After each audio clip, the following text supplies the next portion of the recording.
They want to take your control and give it back to D.C. bureaucrats to execute their woke and Green New Deal agenda. Well, that plan doesn't work because hope is not a plan.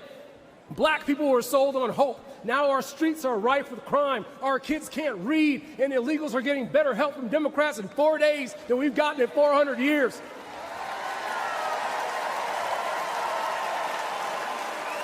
Look, our daughters were sold on hope, and now they're being forced on the playing fields and changing rooms of biological males. America was sold on hope, and now the world's on fire. Our borders are wide open, and Americans are going into debt to pay for their groceries. But look. We don't even have to imagine a brighter day. We just have to remember, under President Donald J. Trump, we had a secure border. Under President Donald J. Trump, we had peace in Europe. And under President Donald J. Trump, we had an economy so good. We had an economy so good, Democrats were trying to give Obama the credit for it. Look. Yeah, I heard a little bit earlier today, if you don't vote for Donald Trump, you ain't black.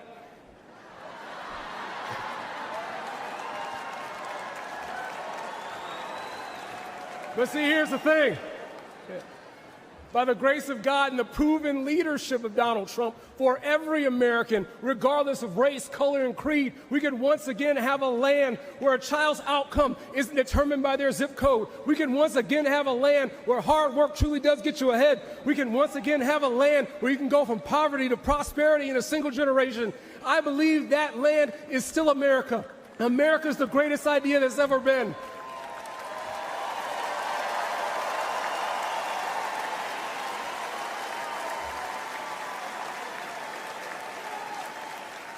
America, I believe deeply in my heart, America is the greatest idea that's ever been. It's worth fighting for, it's worth sacrificing for, and it's worth getting out to vote for, because I truly believe in the deepest heart of hearts that with Donald J. Trump back in the White House, the best is yet to come.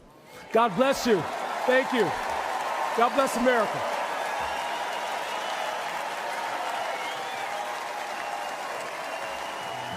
To show families just how much more they're spending on gas under Biden and Harris than they did under President Trump, we placed these signs at gas pumps. When President Trump left office, gas cost only $2.20. Under Biden and Harris, gas skyrocketed to the highest price in history, over $5 a gallon. $5 a gallon is the highest historically it's ever been. It hurts my heart, it hurts my budget, it just hurts. I've never seen it this high before, with the gas prices being the way that they are. They're terrible. They're outrageous, overpriced. Our paychecks are like a third of what they used to be just because of gas prices. We have to choose between, am I going to fill up my car all the way or am I going to buy a prescription? Whenever Trump was in office, it took me about $45 to fill up, and now it's about $75 to $80. A lot of pain every time you go to the gas pump, and I know I'm not the only one that feels it. Within my first year of driving, I'm having to deal with an average of 503 across the nation. I feel it every time I fill up. Well, it certainly affects my saving because it's hard to save when everything you're making is going out for groceries and gasoline.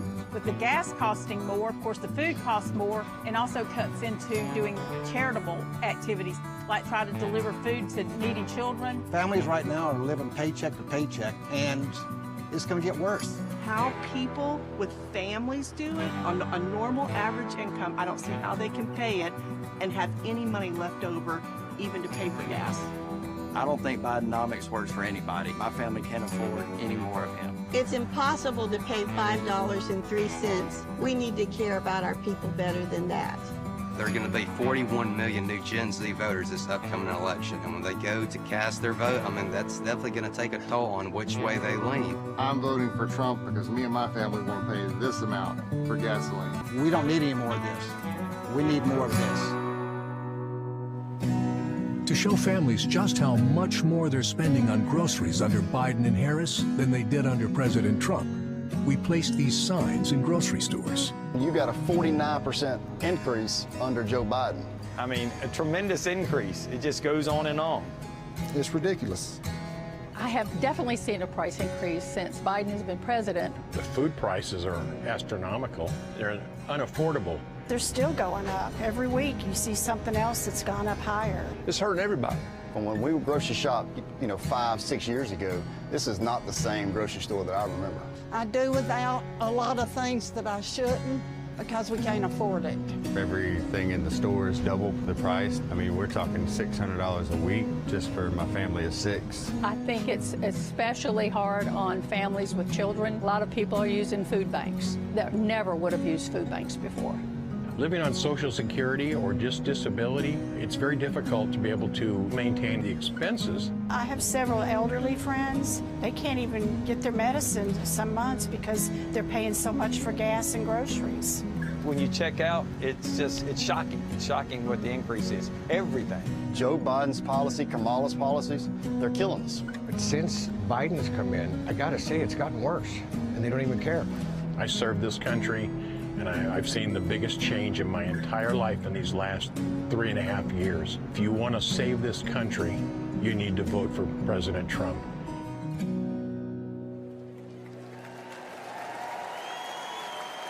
Please welcome American mother, Sarah Workman.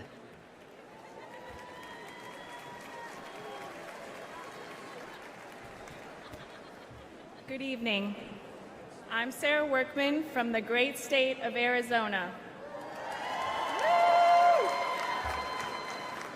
I'm honored to be here tonight on behalf of everyday Americans. I'm a single mother who works 2 jobs to support my family. I know Americans can relate when I say that every time I fill up my gas tank, go to the grocery store, and try to pay the bills, I think, who doesn't miss the Trump days?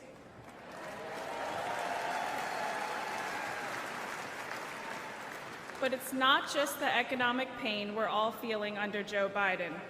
It's how they're destroying the American spirit. Everywhere we look, there's pain, chaos, and crisis. Inflation, open borders, woke indoctrination in our schools, violence in our cities, and unjust rulings in our courts. All of it is eroding one of America's greatest strengths, our optimism.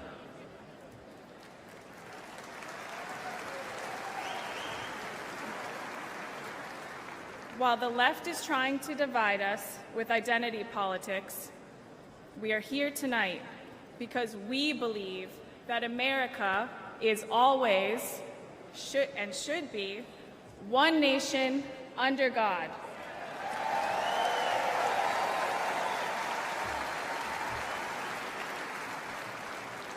In addition to the economic pain, the Democrats' open border policies have shattered my family.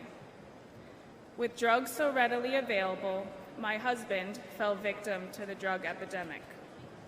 It tore our family apart, and now I raise my son alone. But I know there is hope.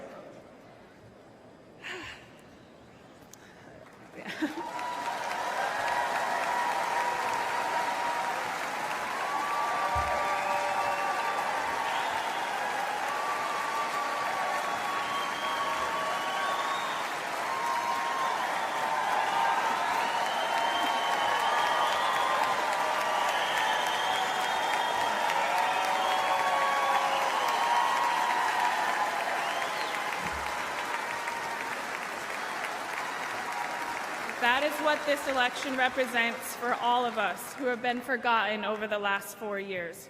Hope. We need God in our hearts and Donald Trump back in the White House.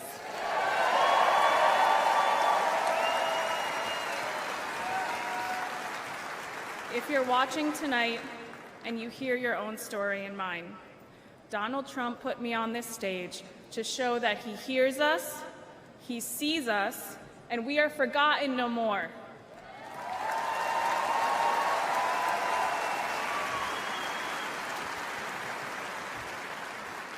I find peace in God's promise that says, if my people who are called by my name would humble themselves and pray, I will heal your nation.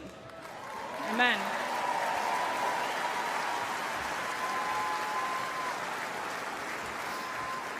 With faith, hope, and love in my heart, I know we will make America great again.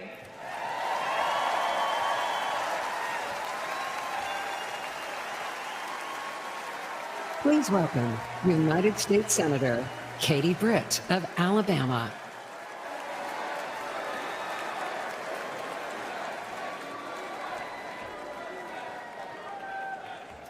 Good evening, Milwaukee. I'm Katie Britt.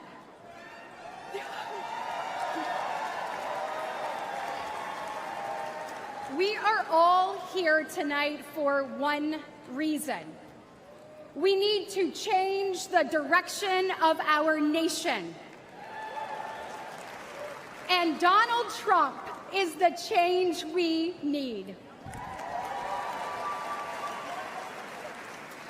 To my fellow moms and dads across America, I think we all know that raising a family is hard. Add in smartphones and social media, and we already had plenty to worry about. But then Joe Biden and Kamala Harris came around. Now our lives are that much more difficult and way more expensive. Under Biden-Harris, prices are high and expectations, well, they're low.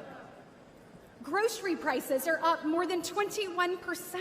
Electricity is up 31%. Gas is up 48%. Mortgage rates have more than doubled, and rent is skyrocketing. To me, these aren't just numbers. This is pain for millions of Americans. It means that so many American families have to live with so much less. This is too high a price to pay for an administration that has brought us to such lows. The American people won't have the wool pulled over our eyes.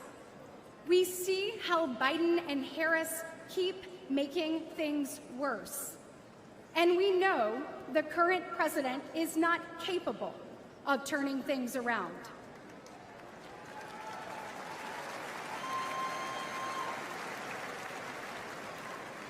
His weakness is costing us our opportunity, our prosperity, our security, our safety. Each diminished, all in decline, just like the man in the Oval Office.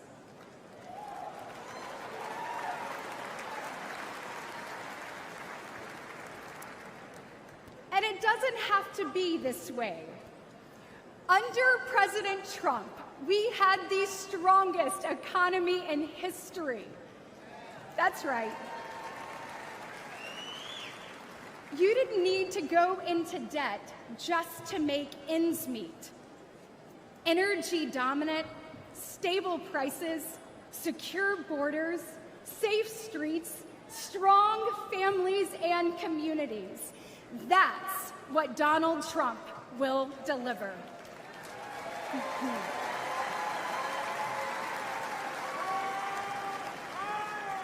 With President Trump, the tough choice was which job offer to accept.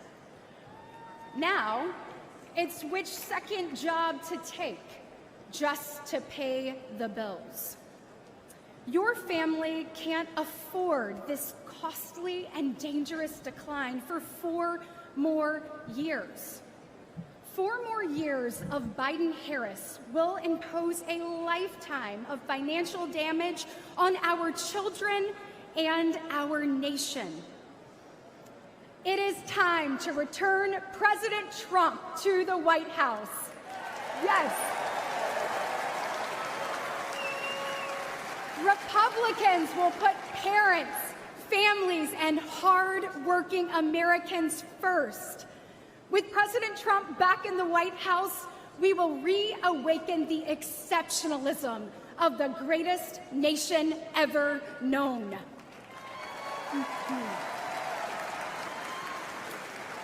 We will defeat decline, dust off our dreams, and forge our future. because families across our nation deserve better. Once again, America will be the land of limitless opportunity for all. And paving that path starts today. So let's roll up our sleeves, send President Trump back to the White House, and get America back on track. God bless.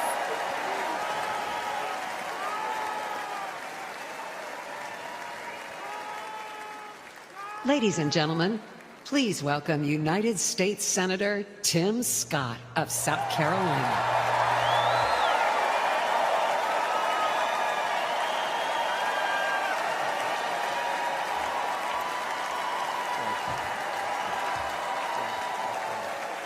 Wow.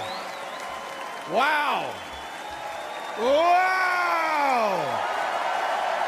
Wow. Thank you so much. Thank you. Hello, Milwaukee! Are you ready for 4 more years of Donald Trump? Oh, me too. Listen, if you didn't believe in miracles before Saturday, you better be believing right now. Thank God Almighty that we live in a country that still believes in the King of Kings and the Lord of Lords, the Alpha and the Omega. And our God still saves, he still delivers, and he still sets free. Because on Saturday, the devil came to Pennsylvania holding a rifle, but an American lion got back up on his feet and he roared. Oh yeah, he roared.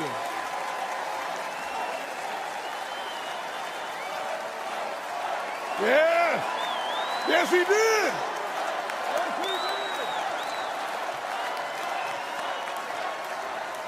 You see, America, this is a difficult time for our nation. Inflation is crushing families. Illegal immigration is crushing American workers. Failing schools and victimhood culture are crushing our poorest kids. And the weakness of the commander-in-chief has invited world wars all around our world. Joe Biden is asleep at the wheel and we're headed over a cliff. We hear despair in the voices of a millennial couple raising 2 kids in a 1-bedroom apartment because they can't afford a house. We see pain on the faces of Gold Star parents because their commander-in-chief, Joe Biden, literally forgets their son died in uniform on his watch. America, we deserve better.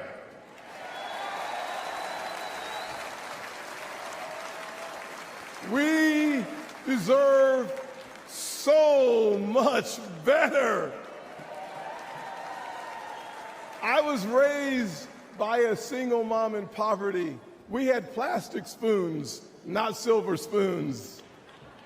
But she taught me to work hard, to take responsibility, and reject victimhood. Thank God for my wonderful mama. I know this is going to offend the liberal elites. Every time I say it, it offends them. But let me say it one more time. America is not a racist country.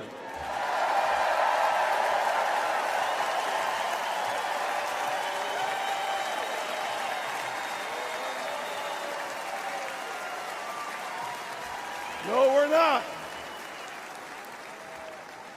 But if you were looking for racism today, You'd find it in cities run by Democrats. Look on the south side of Chicago. Poor black kids trapped in failing schools.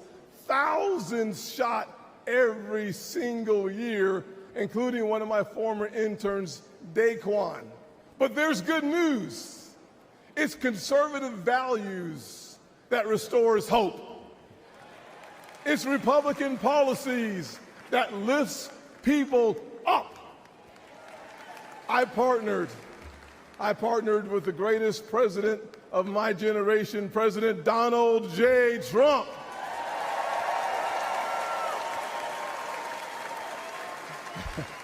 On the biggest tax cuts ever for working people and single moms, and opportunity zones for neighborhoods that need them most. But Joe Biden and Kamala Harris, they give illegal immigrants free hotel rooms while our veterans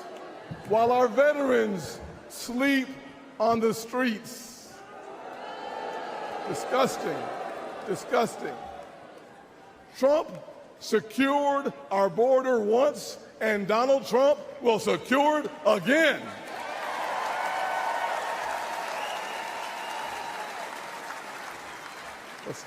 This November, we are not deciding simply the fate for the next 4 years. We're setting a course for the next 40 years.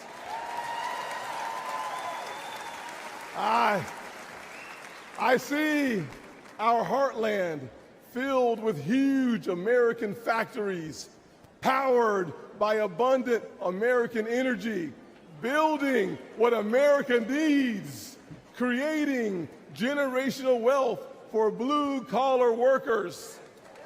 You see, we are the Republican Party of Frederick Douglass and of Abraham Lincoln, of Ronald Reagan and Donald Trump. But we, 4 more years. I love it.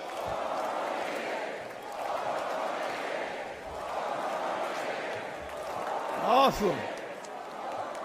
We are not simply the party of our leaders. We are also the party of a young woman in Wisconsin taking over her family farm, an Hispanic father working 16-hour days in Nevada, and a black teenager in Philly starving for opportunity. We're not just the grand old party of the past. We are the great opportunity party of America's future.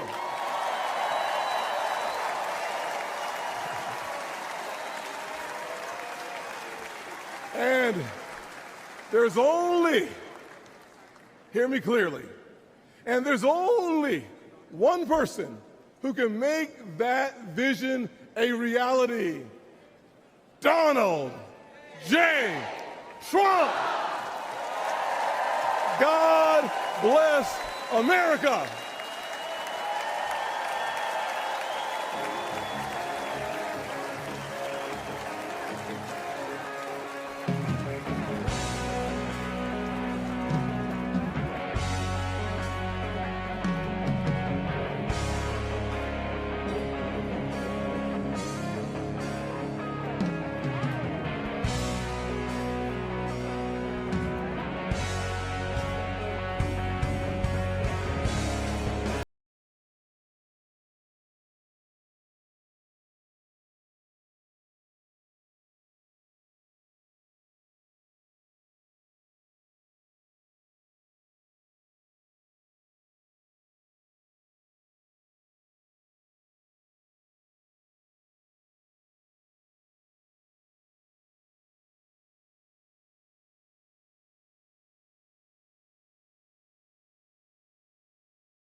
This is the man responsible for your family's home economy.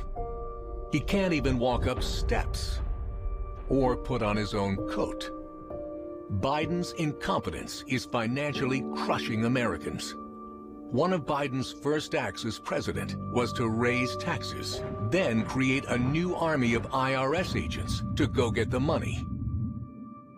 Biden's inflation tax costs American families more than $11,000 a year. Under Biden, the highest inflation in 40 years, sickening grocery prices, highest gas prices in history, while Americans' incomes have fallen 3 straight years. Now, Biden's proposing a new $4.9 trillion tax hike, the largest ever, $36,000 per American family, and an end to the Trump tax cuts. It's obvious Biden must be fired. President Trump didn't just give us the strongest economy in the world, he gave us the largest tax cuts in history. And he'll do it again, including bringing back the Trump tax cuts for your family. President Trump's also going to provide economic relief for millions of American service workers who have been ignored by Biden.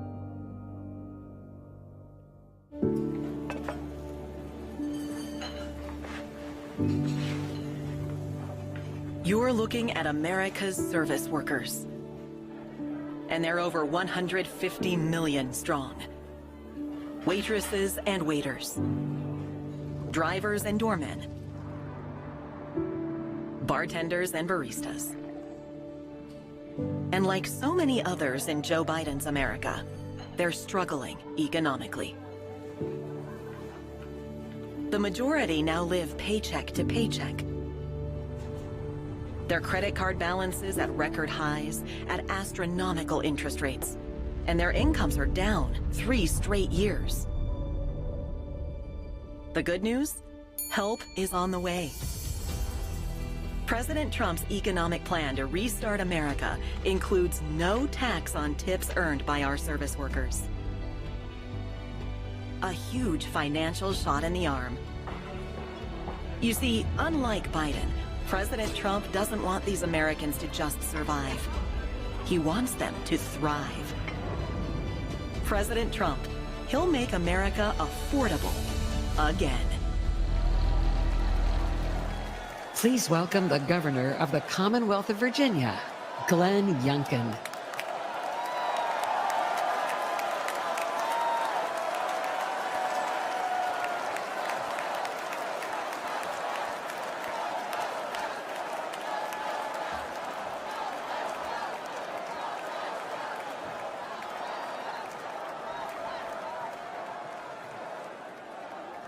Yes, Joe must go.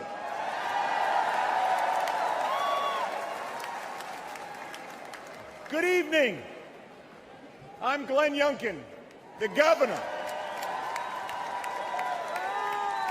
The governor of the home of Washington, Jefferson, Madison, and Monroe, the great Commonwealth of Virginia.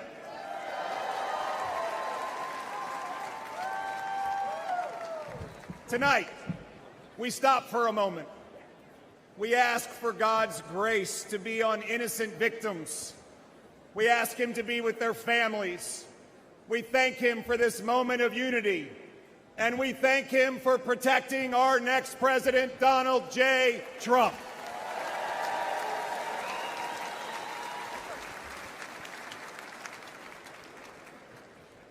And tonight, our nation can have the conversation that so many families have at their kitchen tables. Yes, those tough conversations. How do we make it all work? The conversation young families from Midlothian, Virginia to Milwaukee, Wisconsin, whose dreams of buying a home have been shattered by 7.5% mortgage rates. The veterans from Fredericksburg, Virginia to Phoenix, Arizona, whose raises can't keep up with 30% increases in grocery prices and 40% increases in gas. The retirees from Roanoke, Virginia to Reno, Nevada, whose fixed income has been crushed by the silent thief of inflation unleashed by Joe Biden and Kamala Harris. Tonight, America, the land of opportunity, just doesn't feel like that anymore. But 8 years ago, there was an outsider, a businessman, who stepped out of his career to rebuild a great nation with the strongest economy, the mightiest military, energy independence, unlimited opportunity, lifting up every American. That outsider businessman was Donald J. Trump, and he will do it again.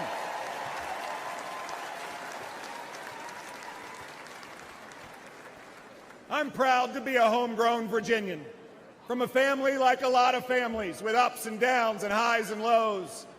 My mom was a nurse, and she was my hero. She pulled our family together after my dad lost his job. At 15, washing dishes and flipping eggs, I learned that there is dignity in work.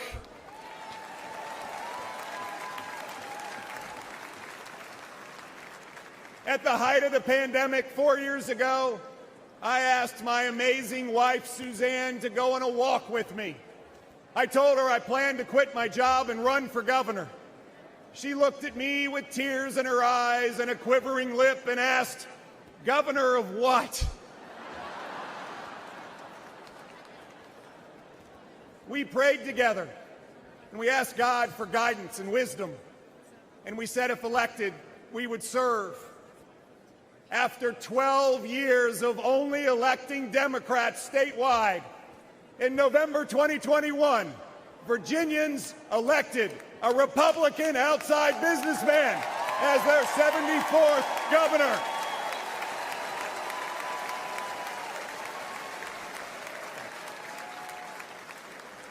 And I believe this year, Virginia will elect another Republican outside businessman as President of the United States.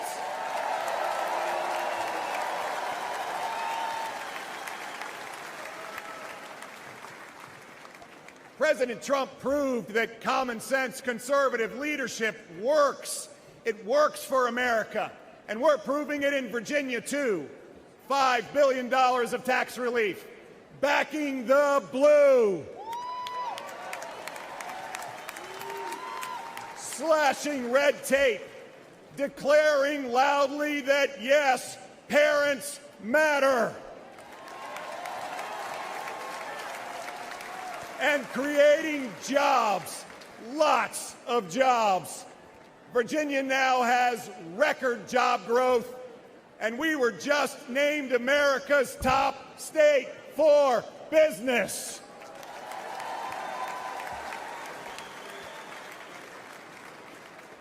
Friends, could this election be more simple? It's common sense versus chaos. It's strength versus weakness. Friends, it's not just Republicans who see this. It's Republicans, independents, and lots of Democrats. It's Americans. Under President Trump, America had high growth and low inflation. Under Joe Biden, America has low growth and high inflation. 66% of Americans now live paycheck to paycheck. Moms and dads worrying, can they buy new shoes for their kids going back to school? Can they write the tuition check for college? Will they ever be able to retire? Under President Trump, 2.4 million Americans were lifted out of poverty.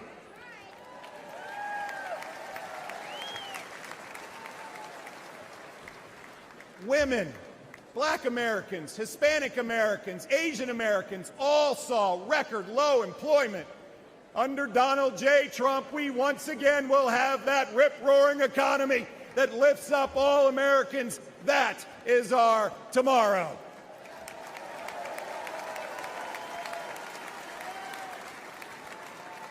A tomorrow where work is celebrated, where taxes are cut, and inflation is slashed, where we cut red tape, where we unleash American energy dominance, where businesses proudly say, "Made in America."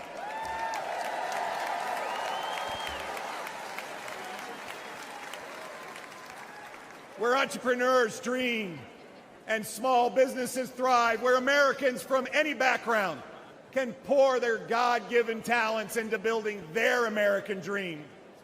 This is the moment. This is our moment to make America the land of opportunity again.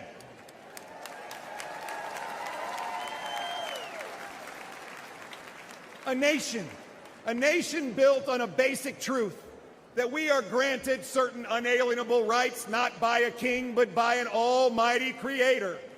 And that among these are life, liberty, and the pursuit of happiness. Our foundational principles are non-negotiable. They are inscribed on our national soul. My fellow Americans, the spirit of hope is spreading.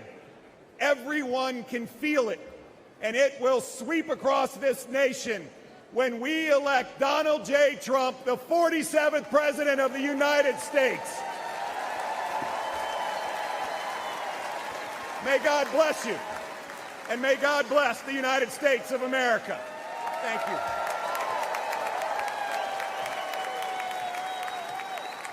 Please welcome the CEO of Goya Foods, America First Policy Institute board member, and chairman of the Hispanic Leadership Coalition, Mr. Bob Unanue.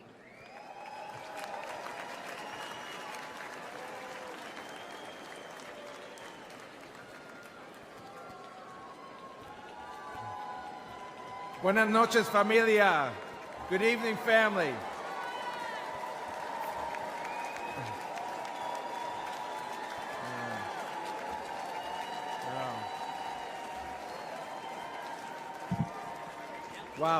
Wow. Gracias.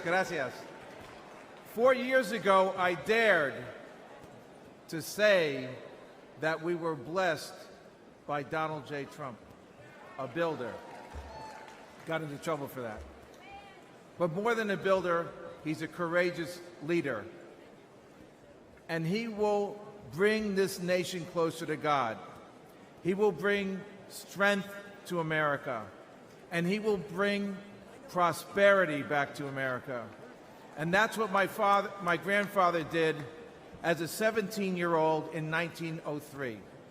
He packed his clothes and his dreams in a suitcase, and he got aboard a steamship. Like millions of other immigrants, he sought nothing more than a chance to build a better life. His American dream began when he opened a small grocery store in Manhattan. With love and determination, he built it into the largest Hispanic-owned food company in the United States. Thank you. Goya Foods grew as the Latino community flourished.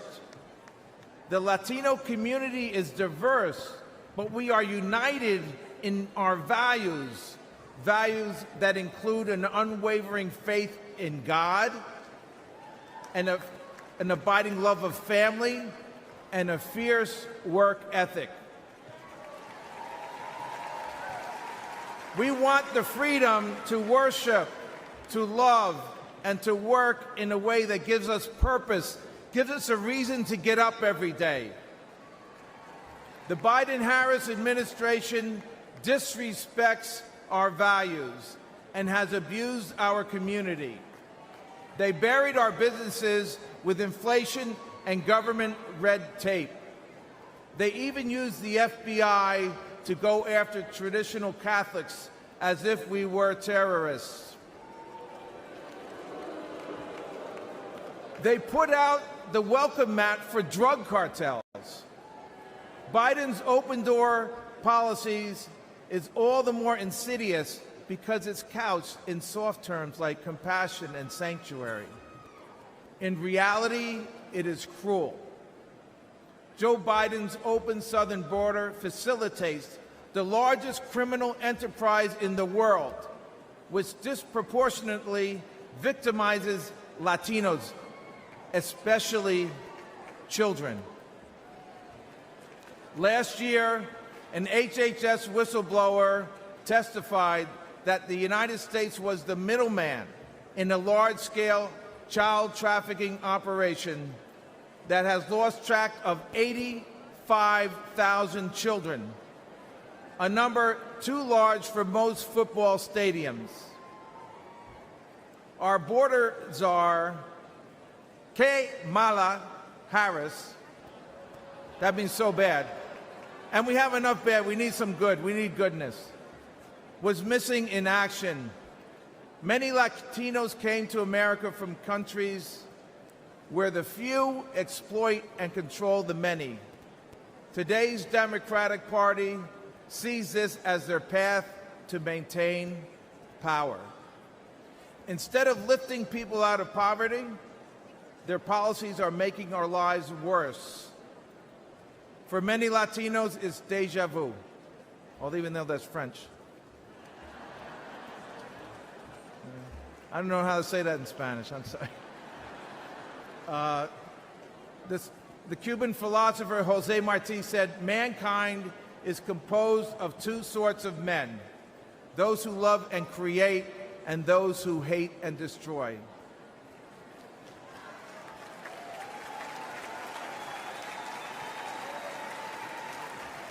Joe Biden and his allies show contempt for anyone who disagrees with them. Their hatred of Donald Trump knows no bounds. Their radical policies are wrecking our economy and destroying our lives. On the other hand, Donald Trump loves this country.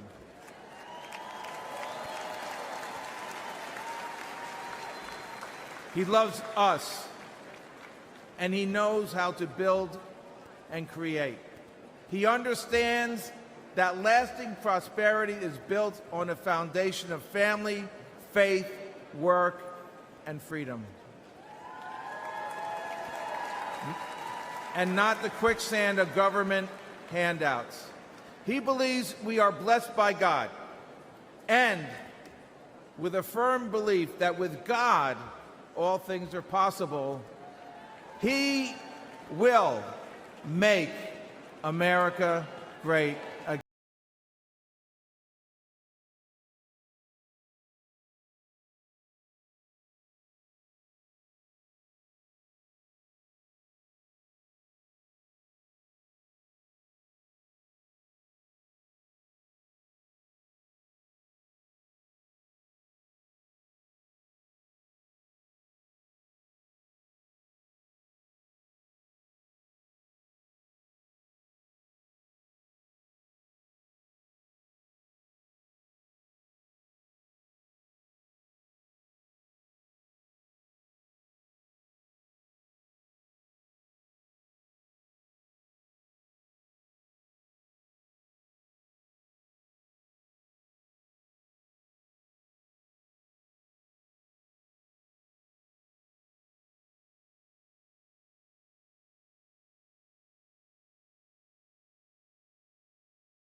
You better stop and stop. You'll only be in the show. Come on, baby, let's go.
USA.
Ladies and gentlemen, please welcome Governor Kristi Noem of South Dakota.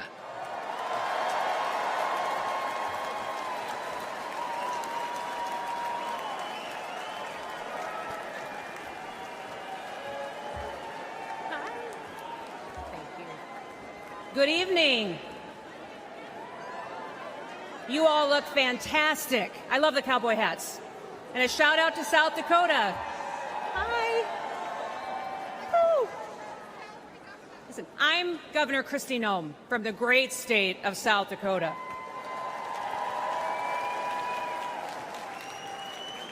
Leadership has consequences. It matters who's in the White House. Now, I've been governor under both President Trump and Joe Biden. And people ask me all the time, what's the biggest difference? And I tell them that President Trump honored the Constitution. He let me do my job. And he let me keep my people free.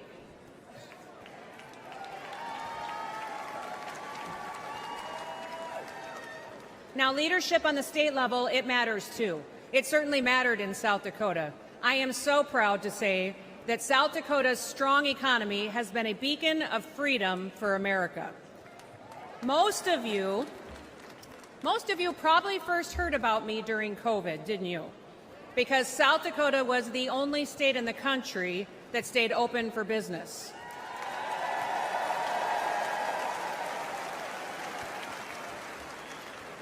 We didn't mandate anything. We never ordered a single business or a church to close. I never even defined what an essential business was, because I don't believe that the government has the authority to tell you that your business isn't essential.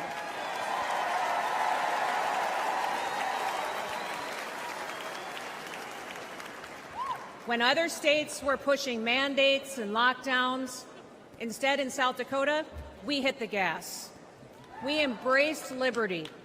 We told our story and we invited people to come and to enjoy our beautiful state. Now, all of the things that conservatives have always talked about, we just did it, and it worked.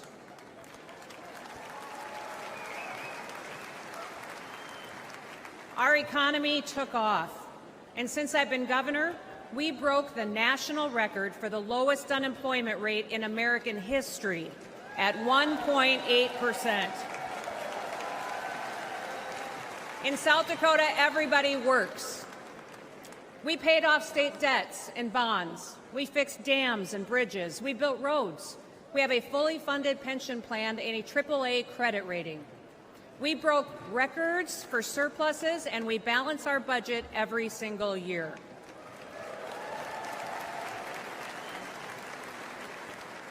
And last year in South Dakota, we passed the largest tax cut in South Dakota history.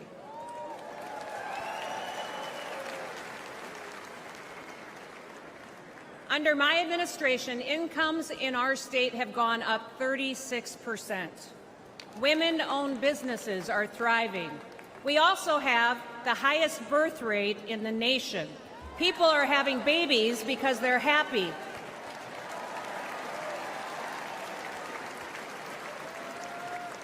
And in South Dakota, we love babies. Our mental health challenges have gone down, our suicide rates are declining, and we are the #1 state in the country for a decline in overdoses because people have hope.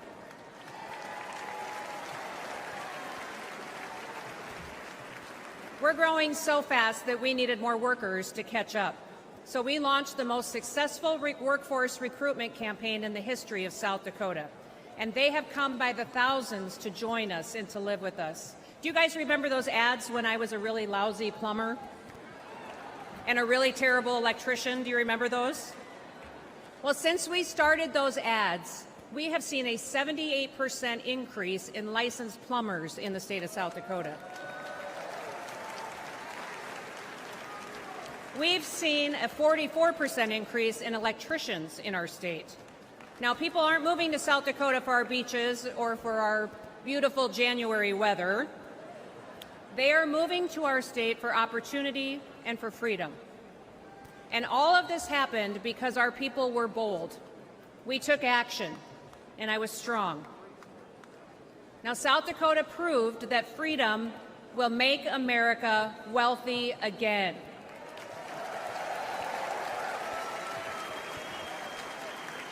And with President Trump in the White House, with Senator JD Vance by his side, we will prove it across America.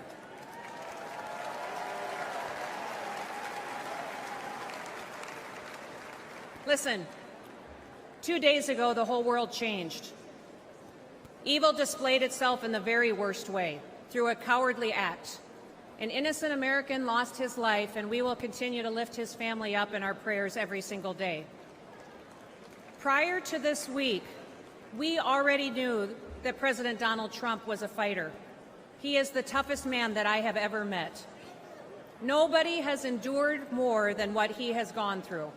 They've attacked his reputation, they impeached him, they tried to bankrupt him, and they unjustly prosecuted him. But even in the most perilous moment this week, his instinct was to stand and to fight.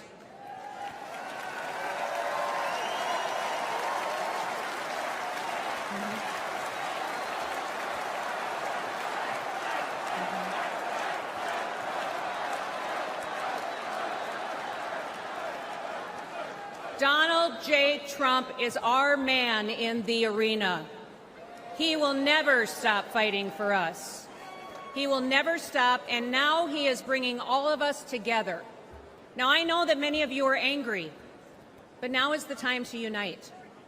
And we have to get to work. We have to win the hearts and minds of every single American. Wake them up with truth and with wisdom. We need to listen to them. You can't win people over by arguing with them. Visit with your neighbors, at your job, at your church, at the gas station, or even at the grocery store. Listen, there are moments in our history, often after great hardship and tragedy, when true leaders unite our country. At one time, President Lincoln, he united our country. He delivered my favorite presidential address of all time. In fact, it's the only speech or poem or song that I ever made my kids memorize when they were young, when they were little. It was the Gettysburg Address, and it was delivered during our nation's bloodiest conflict. That speech so inspired people that they continued to fight for years, and they lost loved ones in order to preserve this union we call the United States of America.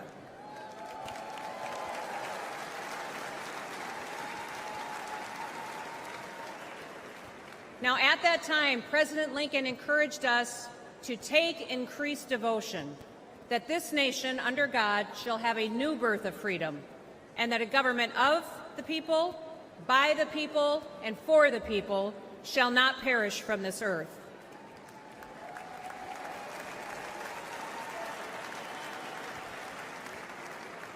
Like Lincoln, in the midst of our pain and division, Donald Trump is calling us to be touched by the better angels of our nature.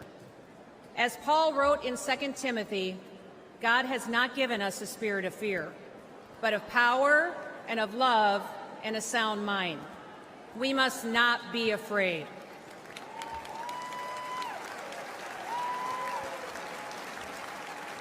Even in our darkest days, we have never once given up hope. So don't quit on America.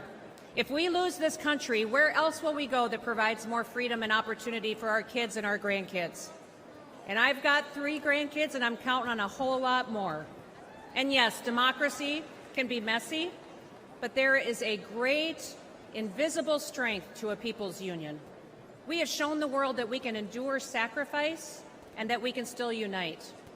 We should still aspire to be worthy of this union, America. President Donald J. Trump is the leader we need for such a time as this.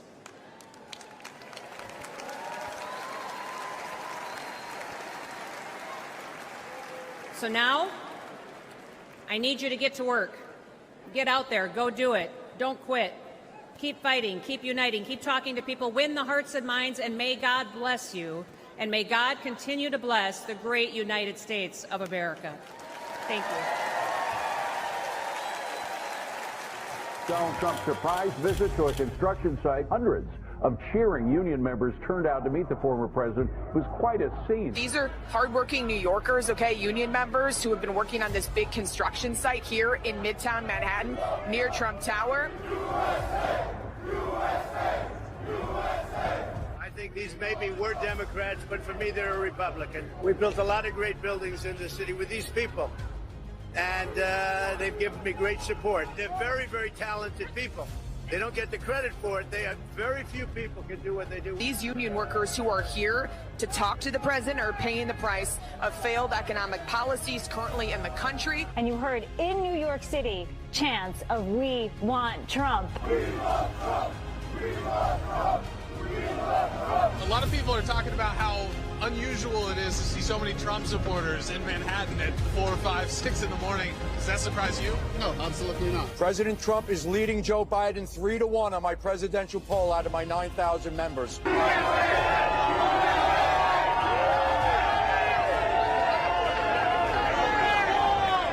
Trump's turn again. What's your message to Joe Biden? You. We're a very patriotic group, and we love our country, and we want the best for America.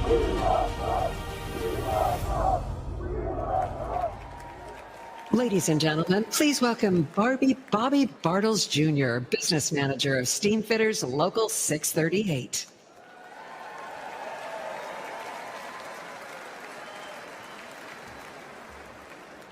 Good evening, everyone. My name is Bobby Bartels.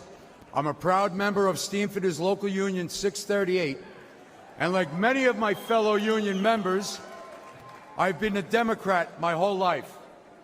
And like so many of my fellow union members, we have come to expect empty promises from Democratic politicians.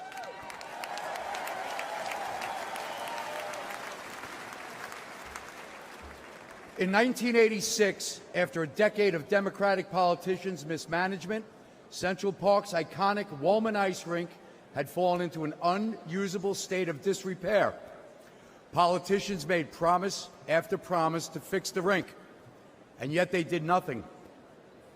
That's when Donald Trump stepped up.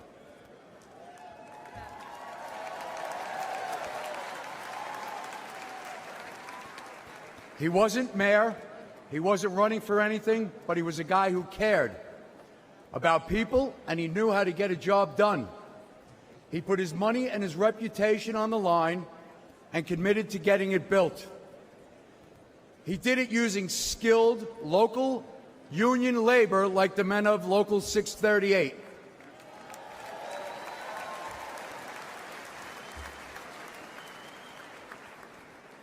Together, we worked tirelessly on that project, completing it on time and ensuring kids would be skating that fall on that rink. And a quick note to President Biden, that involved working outside the hours of 10 a.m. and 4 p.m.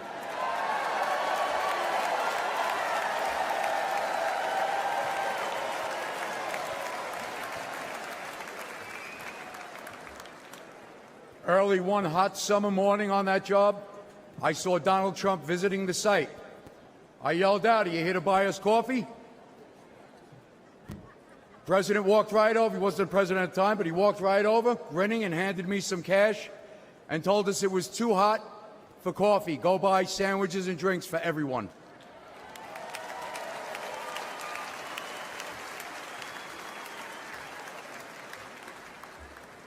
Now, more than ever, we need a president who knows how to get things done.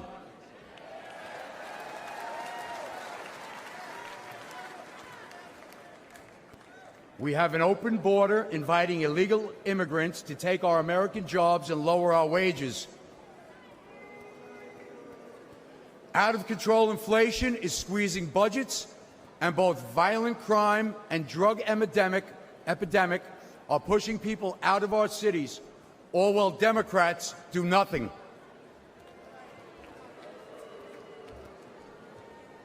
That's why this union Democrat will be voting Trump along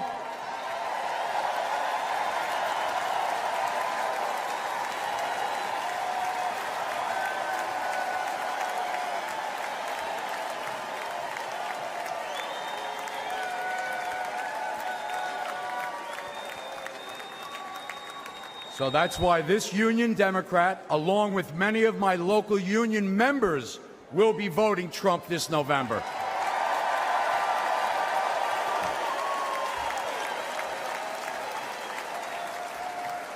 So that we can take back the middle class, take back the country, and rebuild the middle class that my union has helped build over so many years.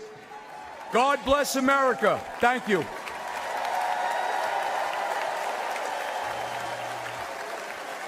Please welcome Congressman Byron Donalds of Florida.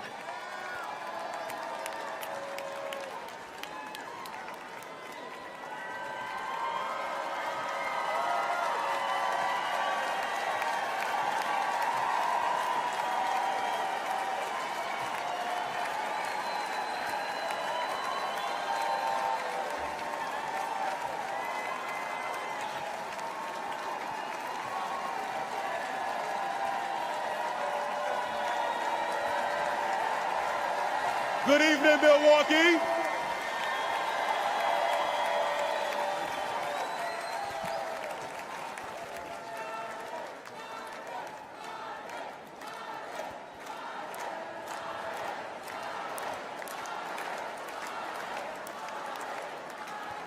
You know, Milwaukee, we're on live television. You gotta let me get to the speech now. Thank you. I'm Byron Donalds, and I come from the great state of Florida.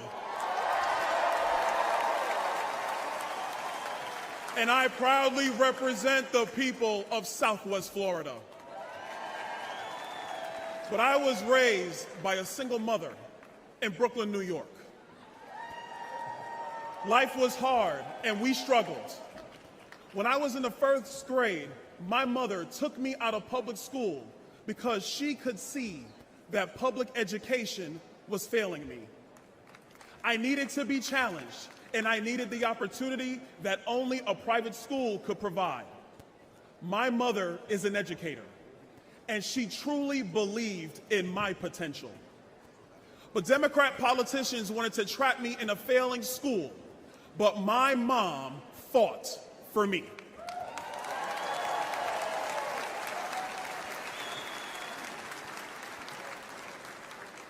Mom, I just want to take this opportunity to say thank you.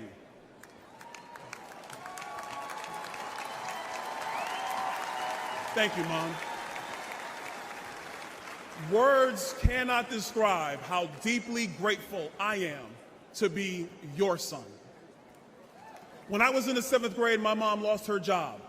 We went on government assistance, and my grandma helped us pay for private school. My mom and my grandma sacrificed to ensure that I could build a successful future through a commitment to academic achievement and hard work. I'm standing here today as a result of their love, good and safe schools, and great teachers.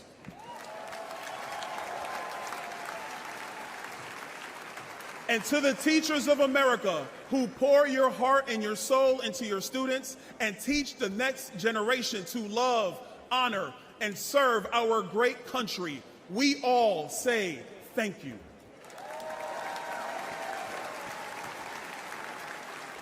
But what about those kids whose parents can't scrape money together for private school? Don't those kids who grew up like I grew up deserve the same chance that I had? Joe Biden and Kamala Harris sent their kids to high-priced private schools. But since they are in the pocket of the far-left teachers' unions, they trap poor kids like me in failing schools with no way out. They say they're pro-choice, but not if you want a choice over what your kids are taught. Donald Trump believes every parent deserves a choice, and every child deserves a chance.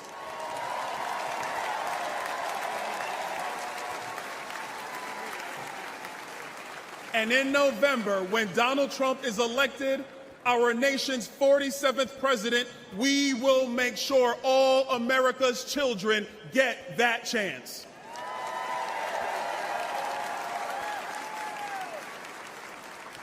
Growing up poor, I know the pain of high food prices, high energy prices, and housing costs. I remember as a kid, my mom yelling at me, "Turn off that light, you don't pay the bill." We know there's a bunch of kids in America today who are hearing that from their parents. The massive inflation created by Joe Biden and Kamala Harris has only made it worse. During my first term in Congress, I served on the Budget Committee and the Small Business Committee. We told Joe Biden that his so-called American Rescue Plan was going to cause inflation. The Biden-Harris administration told us not to worry, but I knew better. I have nearly 2 decades of experience as a financial professional, and the evidence is in. Go to any grocery store, buy eggs, buy beef, buy milk. Even housing prices have skyrocketed. All Americans deserve a shot at the American dream. But under Joe Biden's debilitating economic policies, far many Americans, far too many of them, that dream has slipped away. This shows that we were right, that Joe Biden was wrong, and that you, the American people, are paying the price. As Americans, we've all been struggling. The disastrous results of the Biden-Harris agenda transcend race, religion, or income. But under President Trump, all of this will change.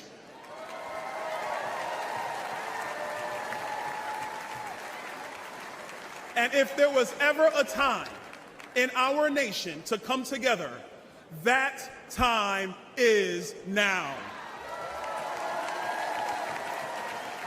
With Trump, our economy will boom again. You will have more money in your pocket again. And your children will have a future again. Together, I know we will make America wealthy again.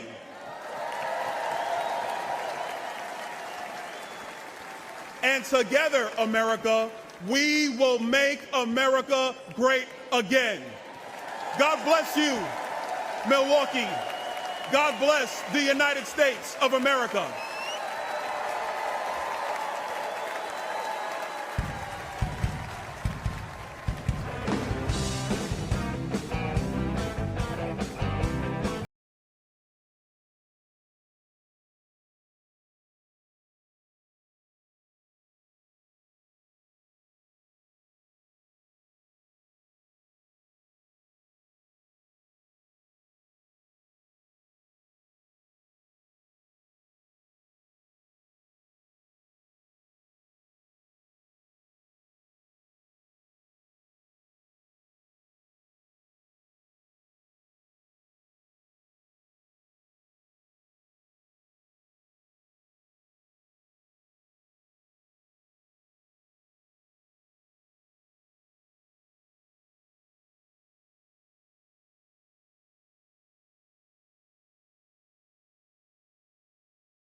Please welcome business leader and host of the All In podcast, David Sachs.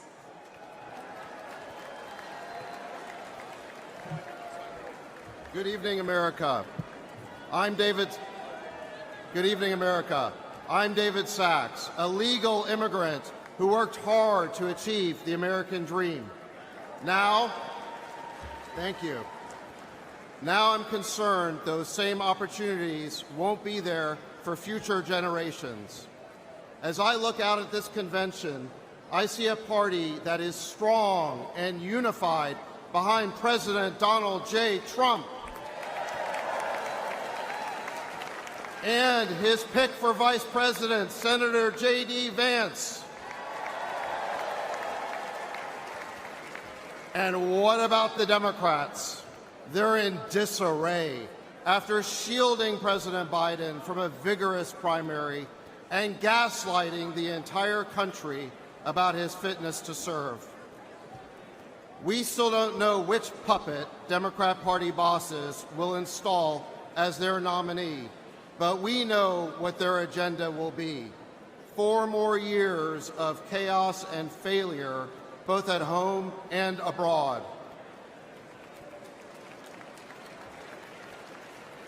In my hometown of San Francisco, Democrat rule has turned the streets of our beautiful city into a cesspool of crime, homeless encampments, and open drug use. Democrats, led by border czar Kamala Harris, have allowed millions of illegal migrants to invade our country. They tasked Homeland Security not with stopping the illegal aliens, but with busing them all over our country. Democrats have recklessly spent trillions of dollars of wasteful and unnecessary government programs, setting off the worst inflation since Jimmy Carter. But worst of all, the Biden-Harris administration has taken a world that was at peace under President Trump, and they lit it on fire. First, President Biden botched the Afghanistan withdrawal, displaying incompetence and weakness for the whole world to see. Then, he provoked the Russians to invade Ukraine with talk of NATO expansion.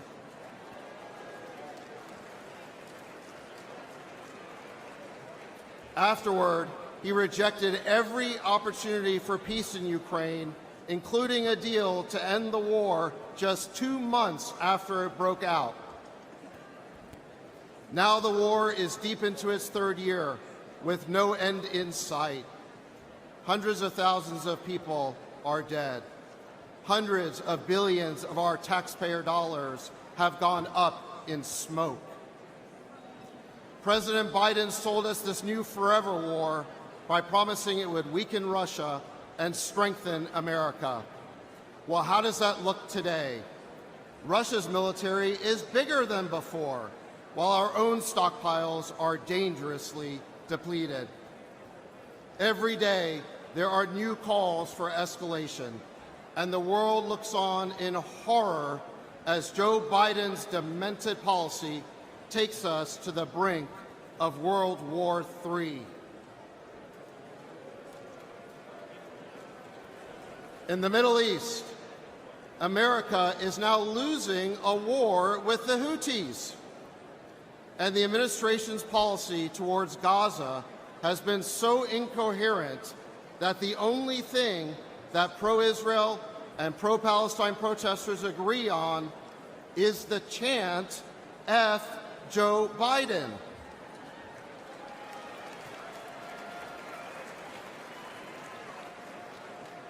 Rather than bolstering confidence in American leadership, as he promised, President Biden has become the symbol of an America in decline. This may be our present, but it does not have to be our future.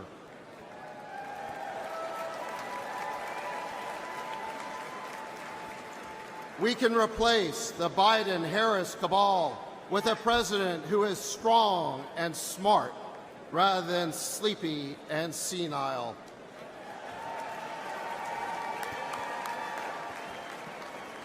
or in her case, clueless and embarrassing. A president who understands that you build the most powerful military in the world to keep America safe, not to play the world's policeman.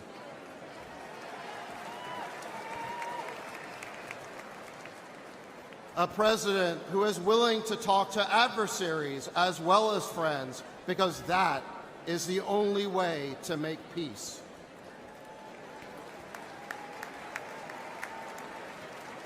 A president who will stand up to the warmongers instead of empowering them. My fellow Americans, we need a leader who commands respect and demands reciprocity from other nations. We need strength and savviness in the White House Situation Room, even if the crisis hits after Biden's bedtime.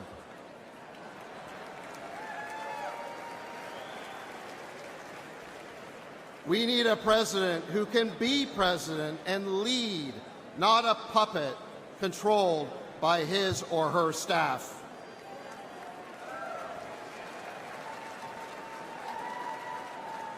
We need order in our cities, order at our border, and order restored to a world on fire. My friends, we need President Donald J. Trump back in the White House. Thank you.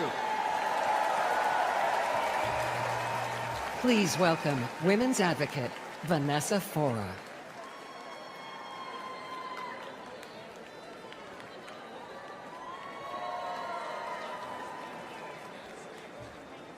Wow, you all look wonderful, beautiful from here. Look at that crowd. Good evening, everyone. Good evening, America.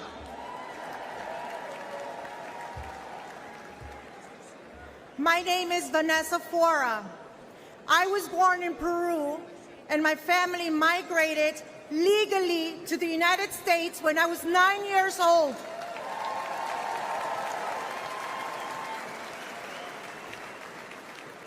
Like millions of legal immigrants, my family didn't begin our pursuit of the American dream by breaking the law.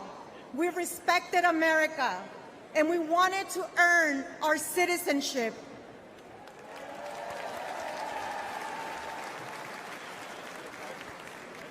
When we arrived in the Bronx, we lived on the 6th floor of a graffiti-painted building. Both my parents worked 2 jobs. At 18, I achieved one of my greatest aspirations. I became a United States citizen.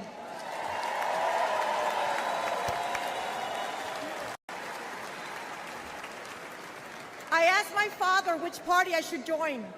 He said that we're Hispanics, we vote Democrat. But the more I learned, the more I saw that the Democratic Party didn't represent my values. Republicans did.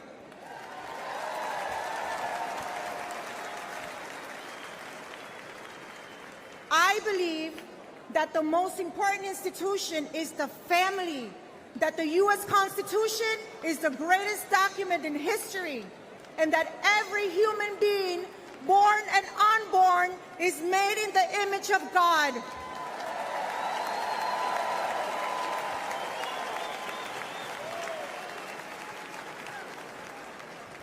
Today, I'm proud to be part of an organization that protects the freedoms and opportunities of women across America. I've had the honor of meeting thousands of moms. Since Biden took office, I've heard one message from mothers from all backgrounds. The cost of living is making it harder to meet basic needs. Moms are reaching down the bottom shelf to just save 35 cents. Grandmothers who should be enjoying their golden years are working again to barely make ends meet. Under the Biden-Harris agenda, we're no longer living, we're surviving. It feels more and more like I'm back in Latin America. Under President Trump, Hispanics' unemployment reached record lows, and our income reached a record high.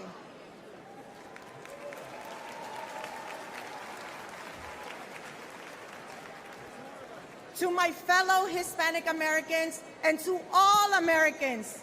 If you believe in faith, family, freedom, financial stability, join me in voting for Donald Trump this November. Thank you, America. Ladies and gentlemen, Charlie Kirk.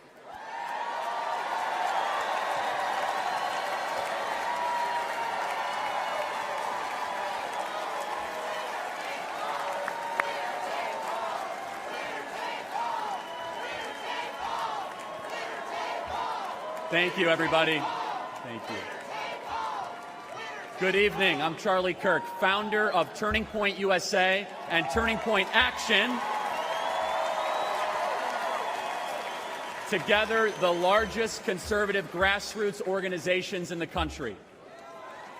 Thanks to our work, I talk to a lot of young people on campuses, at our events, on my radio show, podcast, and social media. Said differently, I visit college campuses so you don't have to. I hear a lot from young people about their hopes, their dreams, and their fears. You see, young people are idealists. They respond to vision. For the past 4 years, they've seen the vision of the Biden-Harris regime. That vision is, you'll own nothing and be happy. The Democrats say, instead of owning a home, you'll rent a 400-square-foot studio apartment. Instead of owning a car, you'll rent a scooter using some app. Their vision is this: limit your dreams, give up, aim lower, be content with less. If you're a 20-something in America, life has been really tough. You've watched home prices rise 47% since 2020, 47%. Home ownership is now out of reach unless you make over $106,000 a year. Since I last spoke at the Republican convention 4 years ago, I've become a husband and father. In fact, we have 2 under 2. I think I get extra points for that. For millions of people my age, that is a dream that feels farther away than ever under the Biden-Harris administration. According to current projections, 1/3 of today's young Americans will never get married. The average American is having fewer children than ever before. Why? It's because for far too many, they simply can't afford them. The basic things our parents enjoyed are increasingly out of reach for Gen Z and millennials. You see, the American dream has become a luxury item for the wealthy elite. Happy countries have children. Broken countries have addiction, depression, and suffering. Democrats have given hundreds of billions of dollars to illegals and foreign nations, while Gen Z has to pinch pennies just so that they can never own a home, never marry, and work until they die, childless. Under Biden, our young people own nothing and they are miserable. Donald Trump refuses to accept this fake, pathetic, mutilated version of the American dream. When he was president, young people were richer than ever before, and he will do it again. Donald Trump is on a rescue mission to revive your birthright, one your grandparents and those before them gave everything to hand down to you. And listen carefully, everybody. This is why young men are the most conservative that they have been in 50 years.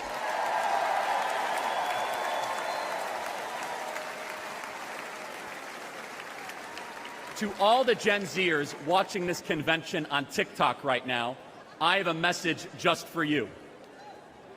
You don't have to stay poor. You don't have to accept being worse off than your parents. You don't have to feel aimless and unhappy. You don't have to support leaders who lied to you and took advantage of you for your vote. America's future is a series of choices. Our current state of slow motion national decline is a choice. This November, we're going to choose success. We're going to choose to put the future of Americans first. We are going to choose to no longer be spectators this election.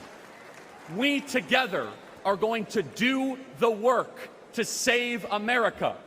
We are going to choose to work harder than ever before, to chase ballots, to vote early, to register new voters, and all of us together working harder than ever, we will fire the Biden-Harris regime and put Donald Trump back in the White House where he belongs. God bless you guys. Thank you so much.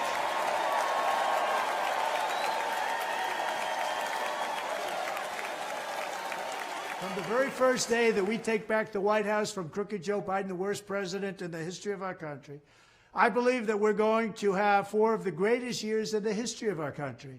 I will once and for all secure our elections. We're going to go to paper ballots. We're going to have same-day voting, voter ID. We're going to do it properly. We're going to have good, secure, beautiful elections. We never want what happened in 2020 to happen again. But until then, Republicans must win. And we must use every appropriate tool available to beat the Democrats. They are destroying our country. Whether you vote early, absentee, by mail, or in person, we are going to protect the vote. That's the most important thing we have to do, is protect the vote. Keep your eyes open, because these people want to cheat, and they do cheat. And frankly, it's the only thing they do well. We will make sure your ballot is secure and your voice is heard. Many Republicans like to vote on Election Day, and we must swamp the radical Democrats with massive turnout on Tuesday, November 5th. The way you win is to swamp them. If we swamp them, they can't cheat. It just doesn't work out. But if you can't make it, you need to make a plan, register, and vote any way possible. We got to get your vote. So with your vote, we will win a victory the likes of which no one has ever seen before. We will evict crooked Joe Biden from the White House, and we will take back our country on November 5th, 2024, the most important day in the history of our country. That's what it's going to go down as. Thank you. Ladies and gentlemen, please welcome the chair of the RNC Committee on the Platform, United States Senator Marsha Blackburn of Tennessee.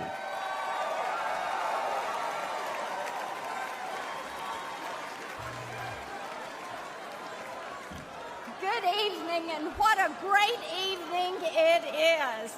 I am Marsha Blackburn from the great state of Tennessee. And yes, last week I did have the honor of chairing the Republican Platform Committee. We produced a different kind of platform, one that is dedicated to the forgotten men and women of America. People like Brad Bordeaux, a small businessman from White Bluff, Tennessee. Brad leads Bordeaux Metals. By the end of the Obama-Biden administration, high taxes, massive government spending, and over-regulation almost put him out of business. But things changed when we elected Donald Trump. Thanks to President Trump's tax and regulation cuts, Brad and those that worked for him prospered. He hired new workers, expanded the business. Life was good and getting better.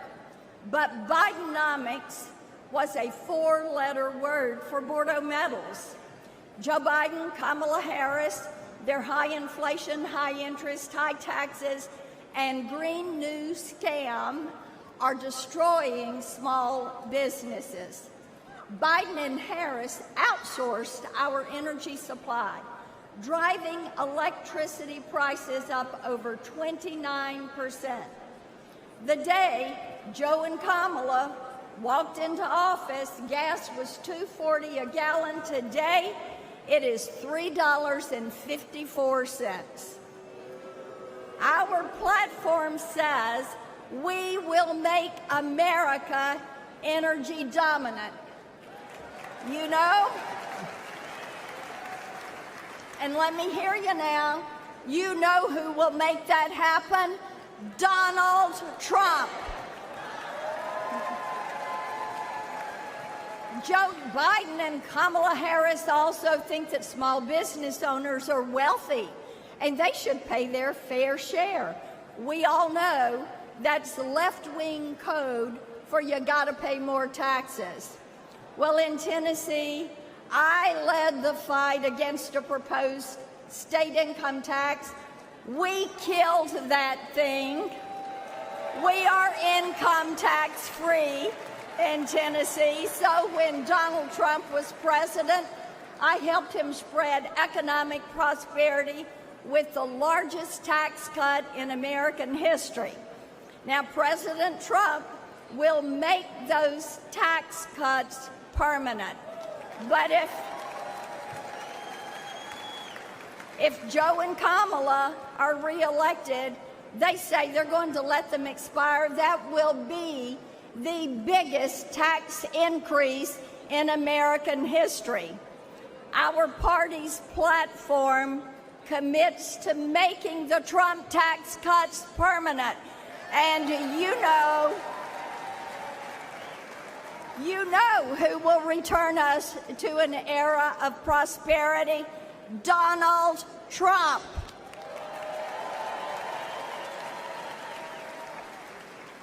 Now, Joe and Kamala, bless their hearts, they couldn't help themselves. They hired 85,000 new IRS agents to harass hard-working Americans. IRS penalties have surged 300%. And they're not on big corporations.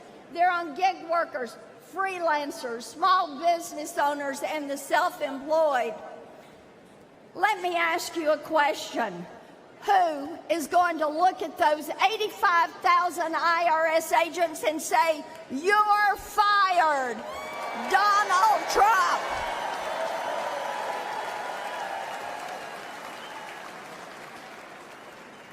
Under Biden and Harris, people are also crushed by more regulations than at any time since Jimmy Carter. Their regulations aren't just burdensome. Often, they include racist DEI requirements. Many small businesses are going bankrupt. Some are throwing up their hands in disgust. Our party's platform pledges 7 times to cut regulations that are killing jobs and costing you thousands of dollars. Now, you know who will slash that red tape and return this country to economic greatness? Donald Trump. The harmful Biden-Harris policies are why so many small business owners, like Shayna Gray, she is a black female owner of Gray Jet Cafe right here in Milwaukee. She voted for Biden in 2020, and in 24, she is voting for President Donald Trump. Our platform is a promise to people like Shayna, people like Brad, and President Trump will keep his promises just like he did the first time. So I've got one more question for you. Who should be the next President of the United States? Donald Trump. God bless you, protect you, and God bless and protect the United States. Thank you.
Ladies and gentlemen, please welcome Lee Greenwood.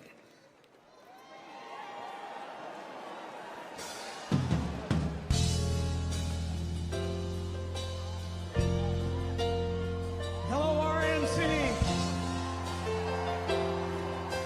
Is there any doubt who's going to be the next president of the United States? Prayer works. This nation based on faith. Prayer works.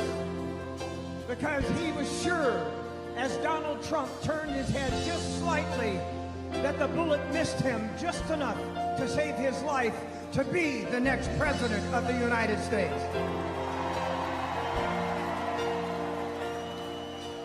We have believed for so long that God will make some changes in this country. And he's about to make a change in the current administration and send them home. Thank you, everybody, for being here tonight. Tonight, we make the decision on what's right for America. More prosperity, less gas prices, less food prices, help for our veterans, and God bless our military wherever they are in these United States and abroad. There would be no wars. Ladies and gentlemen, Trump please welcome the next president of the United States, Donald J. Trump.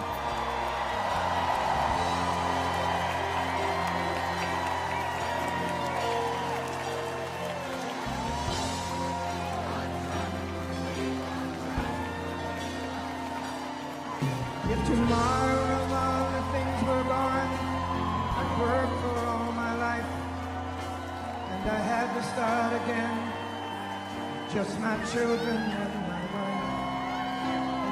Thank my lucky stars to be living here today, because the flag still stands for freedom, and they can't take that away.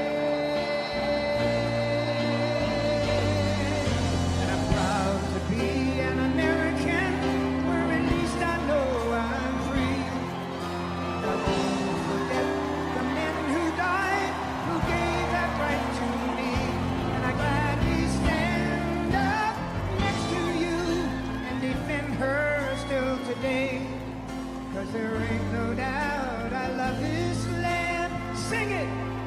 God bless the USA.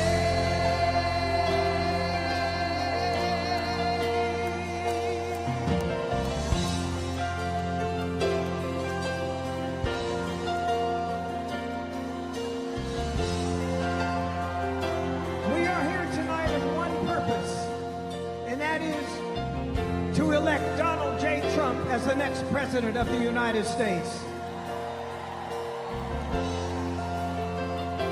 He is here tonight to show his courage, his defiance against somebody who tried to kill him. You will not take this man down. He has the courage, the strength, and he will be the next president of the United States.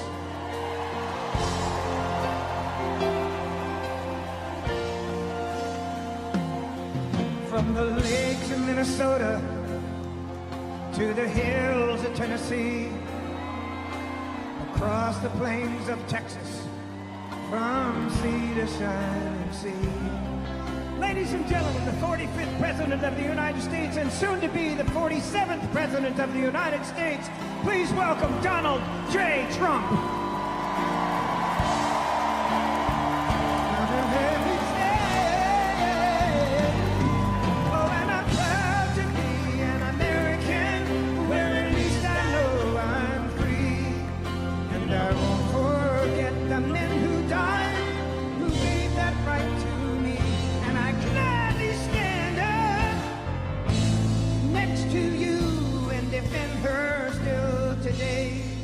Cause there ain't no doubt I love this land. God bless the USA.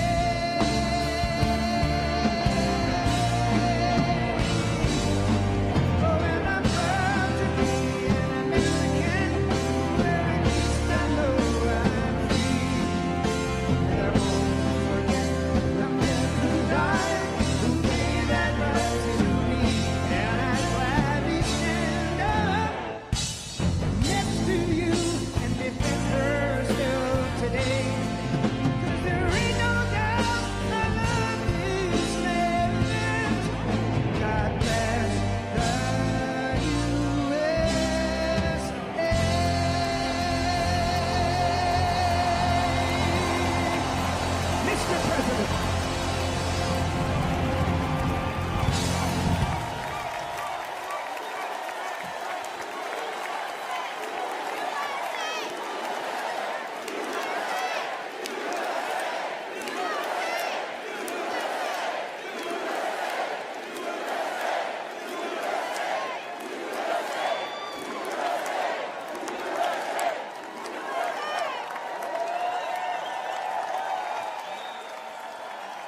Please welcome Mark Laws from Cedar Springs, Michigan.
Good evening, I'm Mark Laws, and I live in Western Michigan. I'm not a senator or a governor or some other politician, but I'm just a regular guy. But to my kids and my grandkids who call me Peepaw, I'm the guy.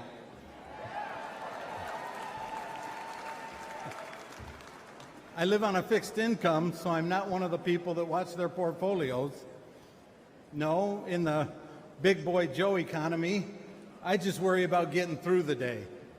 But I'm fortunate because I don't have a mortgage. If I did, I'm really not sure how I'd make it.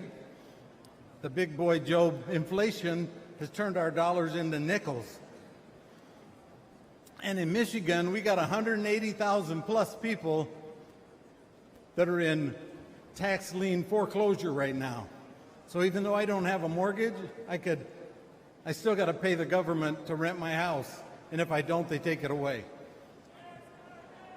When I'm asked how I'm doing, I answer honestly, I say, I'm doing okay.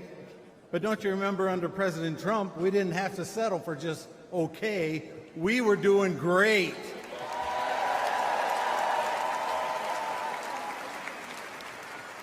I've wanted to make some improvements to my home, but with inflation and the price of materials, that's not possible. So I don't want to go into debt, so I just put it off. I'd also like to spoil my grandkids with some great Peepaw unique gifts for their birthdays. But with the price of gas and groceries, I don't do that. I settle for a cake and ice cream. Prices keep going up, but my income stays the same. I just keep putting things off, hoping that I'll be able to afford them again someday. It's got me thinking. I've been hoping for better days, but life is happening right now, and we can't waste any more time on the big boy Joe terrible economic policies. We need to bring Donald Trump back right now.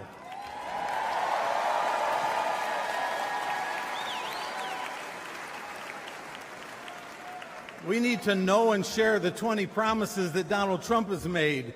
We need to get involved with the Trump 47. And you remember, ballots win elections, so that's the best way to do it. I know a lot of folks just kind of tune the politics out, but we really can't afford to anymore because we're not living in the same country that we grew up in. Cutesy time is over. We need to, all of us, put our shoulder to the wheel and push along and get Mr. Trump, Donald Trump, to be number 47 again.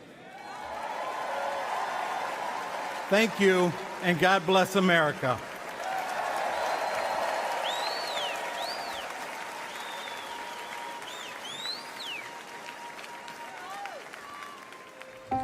Bidenomics doesn't just have seniors worried. It has them scared to death. Biden's inflation has retirees at risk of running out of money. The cost of groceries is forcing many seniors to choose between food and their prescriptions. Their Social Security isn't keeping up with inflation.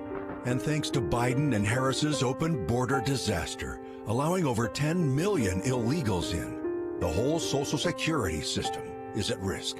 And now, many seniors are also struggling to afford their housing. It's no wonder one advocacy group calls this Biden's war on seniors. President Trump has seniors' backs. He got seniors' Medicare Advantage premiums cut 34%. And he'll fix Biden's broken economy and get inflation down, just like he did before. And President Trump has made it crystal clear he will always protect seniors' Social Security and Medicare and oppose any cuts in their benefits. President Trump, he'll make America affordable again.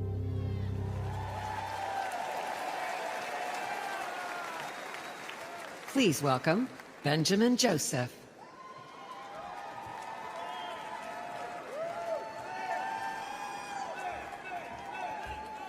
Hello, Michigan.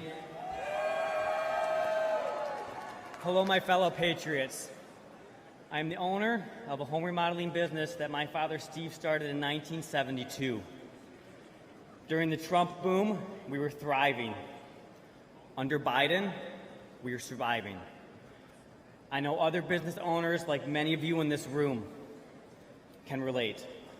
With the financial strain caused by the Biden-Harris economy, many clients are tightening their belts, closing their wallets, and cutting back on their home remodeling projects. To keep work coming in, I've had to lower my margins, and I mean lower them. I'm now barely making payroll, and our families just have enough to live on. But we can't build up any savings, and we can't move forward. As parents, we want to provide for our children. But more and more parents like myself have to look their little girl or their little boy in the eye when they're asked for something and say, "We can't afford it." Those 4 words are heartbreaking. We didn't have to say those words under Donald Trump when he was president. That's because Donald Trump is a businessman, not a crooked career politician.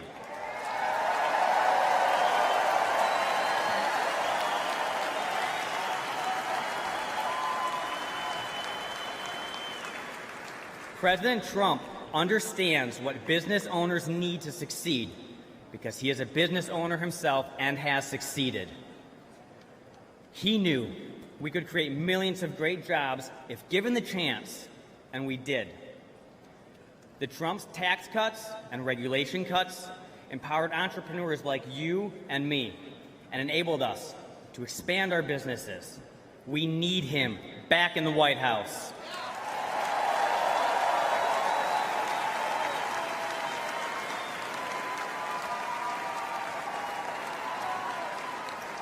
As a representative of Michigan at this convention, I want to give a special Michigander thank you to President Trump for being our champion.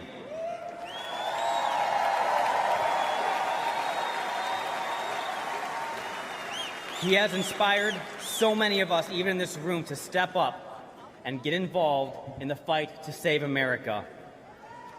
With his leadership and our help, we will make America affordable again, wealthy again, and great again.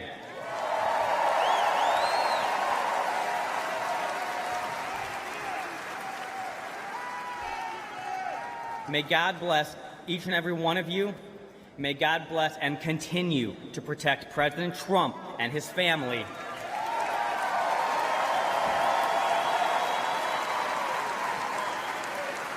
And may God bless the United States of America. Thank you.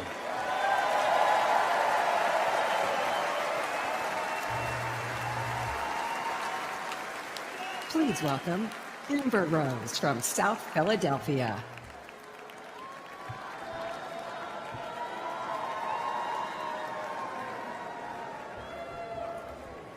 Hello, my name is Amber Rose. I'm a model and entrepreneur. Thank you. But most importantly, I'm a mother. My whole world revolves around providing for my children, keeping them safe, and giving them an opportunity for a better life. That's something that unites all American parents, whether we're Republicans, Democrats, conservatives, or liberals. We all want a better country for our children.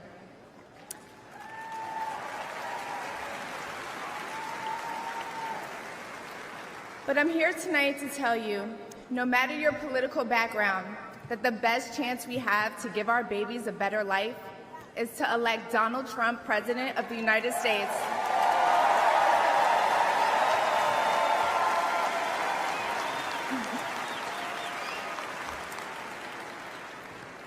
Now, you may be wondering why I'm up here telling you this. I'm no politician, and I don't want to be. But I do care about the truth. And the truth is that the media has lied to us about Donald Trump.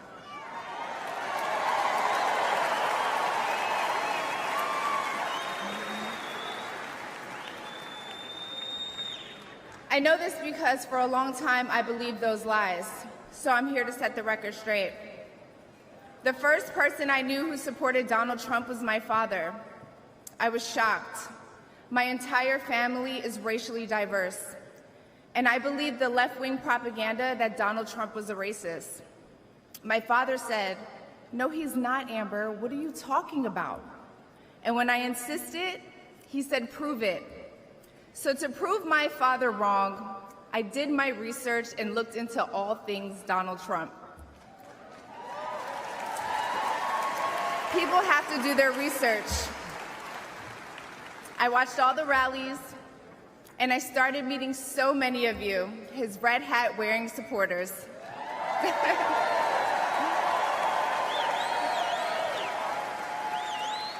I realized Donald Trump and his supporters don't care if you're black, white, gay, or straight. It's all love.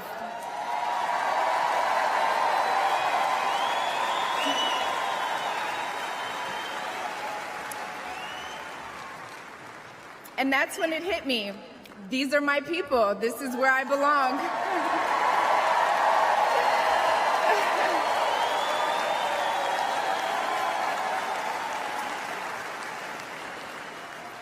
So I let go of my fear of judgment, of being misunderstood, of getting attacked by the left, and I put the red hat on too. Thank you.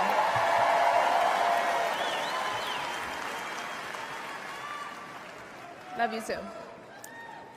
I never felt more free and more love for my country than I do now. I want to thank my father, who's in the audience tonight, for opening my eyes. He served over 20 years in the U.S. military. Thank you for your service, Dad. Where's he at? I love you, Dad. I love you. I love you so much. Thank you. When I met the President and Melania for the first time, he was kind and generous and funny as hell. Very funny. The First Lady was gracious and smart with a smile that will brighten up any room. If you're watching this tonight, you know our country is in trouble. Just like me. When you go to the store and buy food for your family, you're shocked. When you fill up your gas tank, you're pissed. I know I am.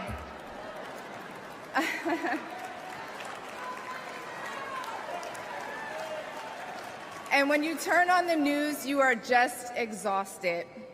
Inflation is out of control, and you know in your heart it was not like this under Donald Trump.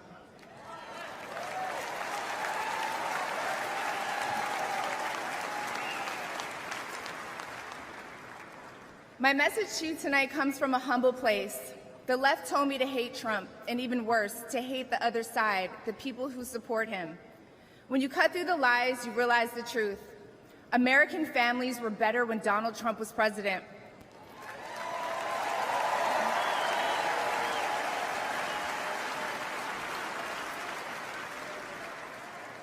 We were safer, wealthier, and stronger.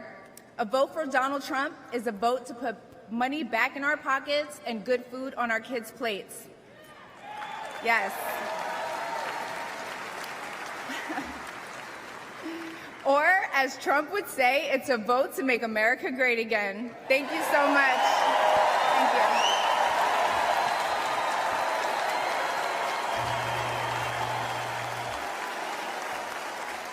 Please welcome Latino-American Linda Fornos.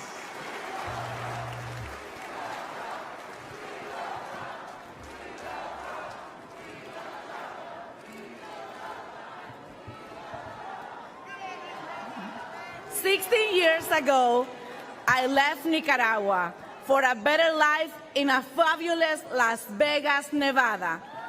Woo!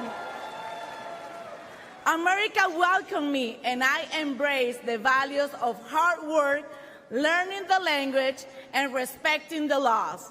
It's the American thing to do. In 2022, my 3 boys and I faced a devastating house fire. We lost everything. And starting over in Joe Biden's economy was almost impossible. The Biden economy is driving prices through the roof. Rent, gas, groceries, everything. As a life insurance worker, I see the struggle of people trying to save for their future while barely managing their basic needs. I'm living that same struggle every day. Life is too hard right now. One of my sons works 3 jobs, and the other holds down 2. That makes 6 jobs for 3 people just to survive in Biden's economy. Our open borders are making this problem worse. It's upsetting to see millions of dollars being sent to help immigrants who came here illegally, while hardworking families who did it the right way are left struggling.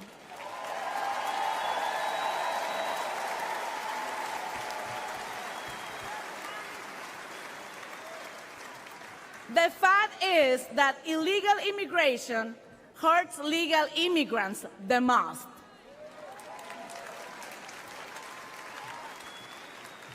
The Biden system is backwards and broken. In Biden's America, opportunities to get ahead are dwindling, and our education system is failing our children. What happened to teaching reading, writing, and math?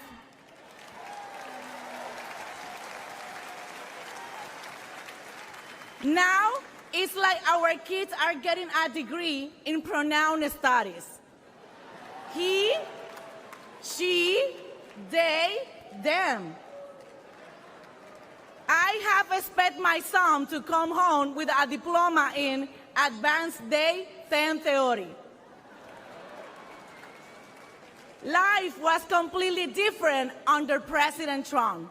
We prosper.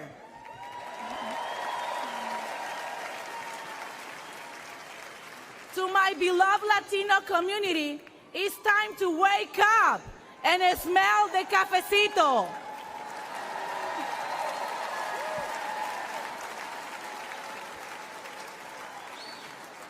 In 2020, I made a mistake that is hard to admit, especially in this room.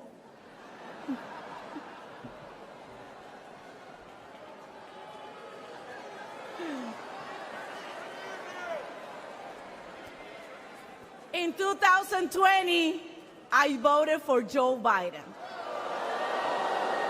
I'm sorry. He has made me regret it.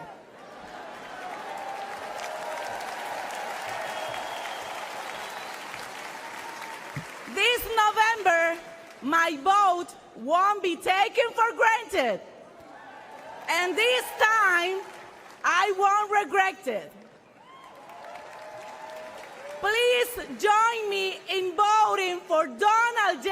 Trump.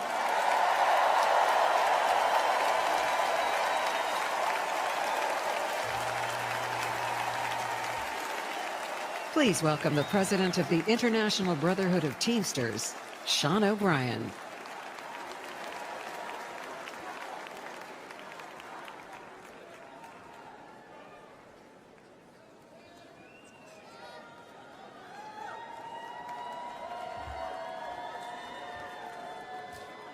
Greetings, delegates and guests. I'm Sean O'Brien, General President of the International Brotherhood of Teamsters.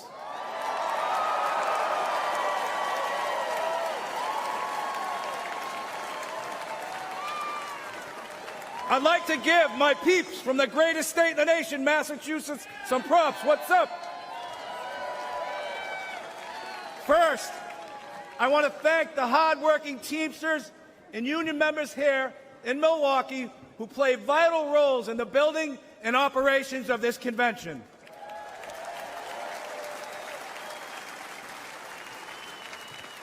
I also want to thank President Donald Trump for opening the RNC's doors to the Teamsters Union and inviting me to speak before you tonight.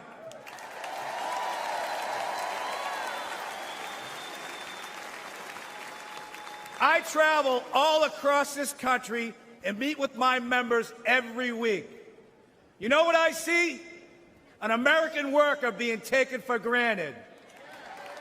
Workers being sold out to big banks, big tech, corporates, and the elite. And I'm not the only one who sees this. Everyday families see it. The American people aren't stupid. They know the system is broken. We all know how Washington is run. Working people have no chance of winning this fight.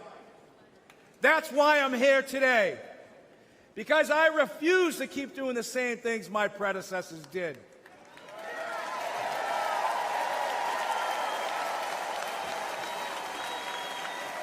Today, the Teamsters are here to say we are not beholden to anyone or any party.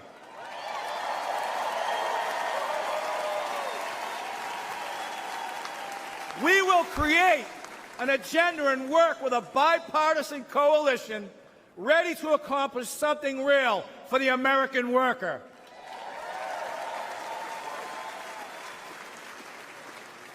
And I don't care about getting criticized. It's an honor to be the first Teamster in our 121-year history to address the Republican National Convention.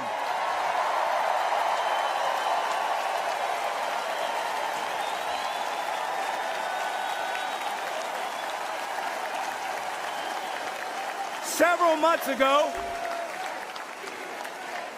I asked the RNC and the DNC for the opportunity to speak. To be frank, when President Trump invited me to speak at this convention, there was political unrest on the left and on the right. Hard to believe. Anti-union groups demanded the president rescind his invitation. The left called me a traitor.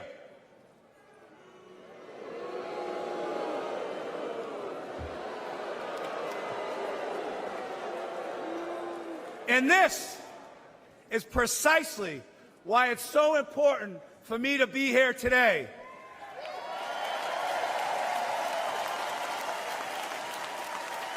Think about this. Think about this. The Teamsters are doing something correct. If the extremes in both parties think I shouldn't be on this stage.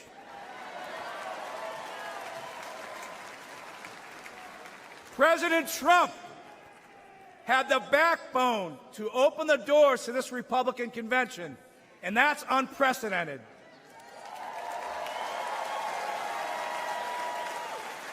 No other nominee in the race would have invited the Teamsters into this arena. Now, you can have whatever opinion you want, but one thing is clear. President Trump is a candidate who is not afraid of hearing from new, loud, and often critical voices. And I think we all can agree, whether people like him or they don't like him, in light of what happened to him on Saturday, he has proven to be one tough SOB.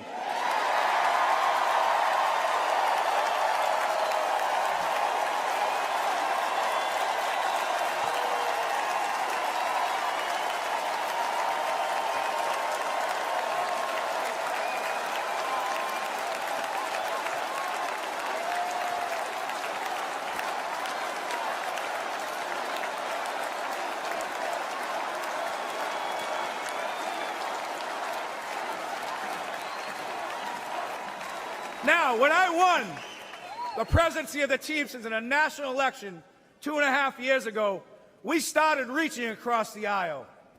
In the past, the Teamsters have endorsed GOP candidates, including Nixon, Reagan, and George H.W. Bush. But over the last 40 years, the Republican Party has really pursued strong relationships with organized labor. There are some in the party who stand in active opposition to labor unions. This, too, must change. And I want to be clear. At the end of the day, the Teamsters are not interested if you have a D, R, or an I next to your name. We want to know one thing. What are you doing to help American workers?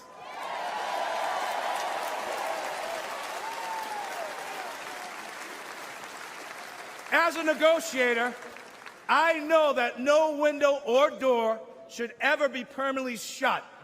In my administration, the Teamsters reached out to 8 Republican senators who stood up for railroad Teamsters over our fight for paid sick leave. Josh Hawley was one of them.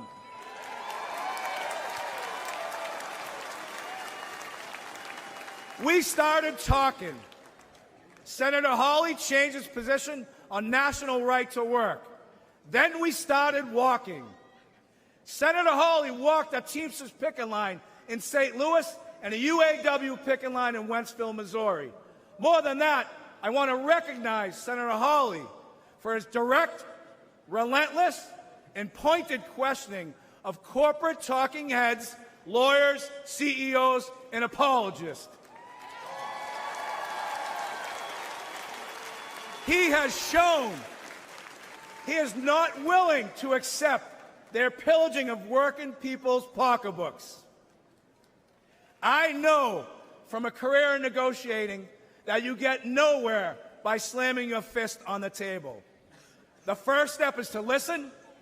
The Teamsters and the GOP may not agree on many issues, but a growing group has shown the courage to sit down and consider points of view that aren't funded by big money think tanks.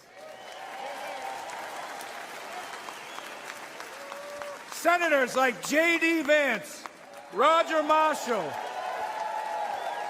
and Representatives Nicole Malliotakis, Mike Lawler, and Brian Fitzpatrick are among elected officials who truly care about working people.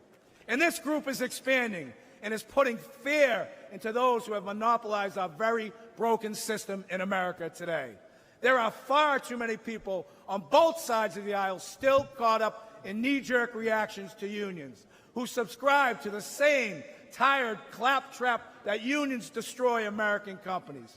Take a moment to consider United Parcel Service, which is the largest private sector logistics company, and it's been unionized for more than 100 years. More than 350,000 Teamsters make it run. We work for good middle-class wages, quality health care, and secure pensions. There are work rules that ensure fairness and due process for both sides. UPS is the most efficient package delivery company in the world.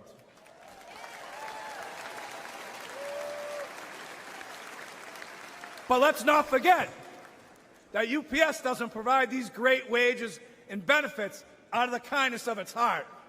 UPS does it because the Teamsters fight for it, all 350,000 of us.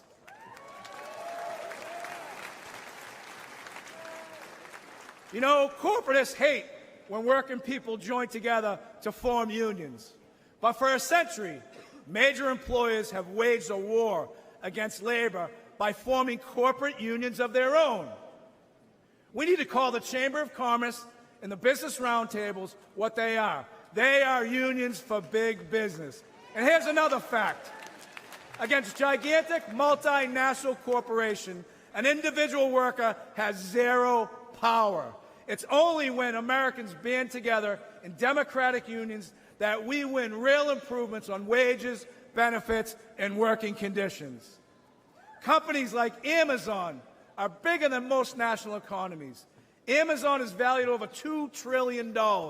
That makes it the 14th largest economy in the world. What is sickening is that Amazon has abandoned any national allegiance. Amazon's sole focus is on lining its own pockets. Remember, elites have no party, elites have no nation. Their loyalty is to the balance sheet and to the stock price at the expense of the American worker.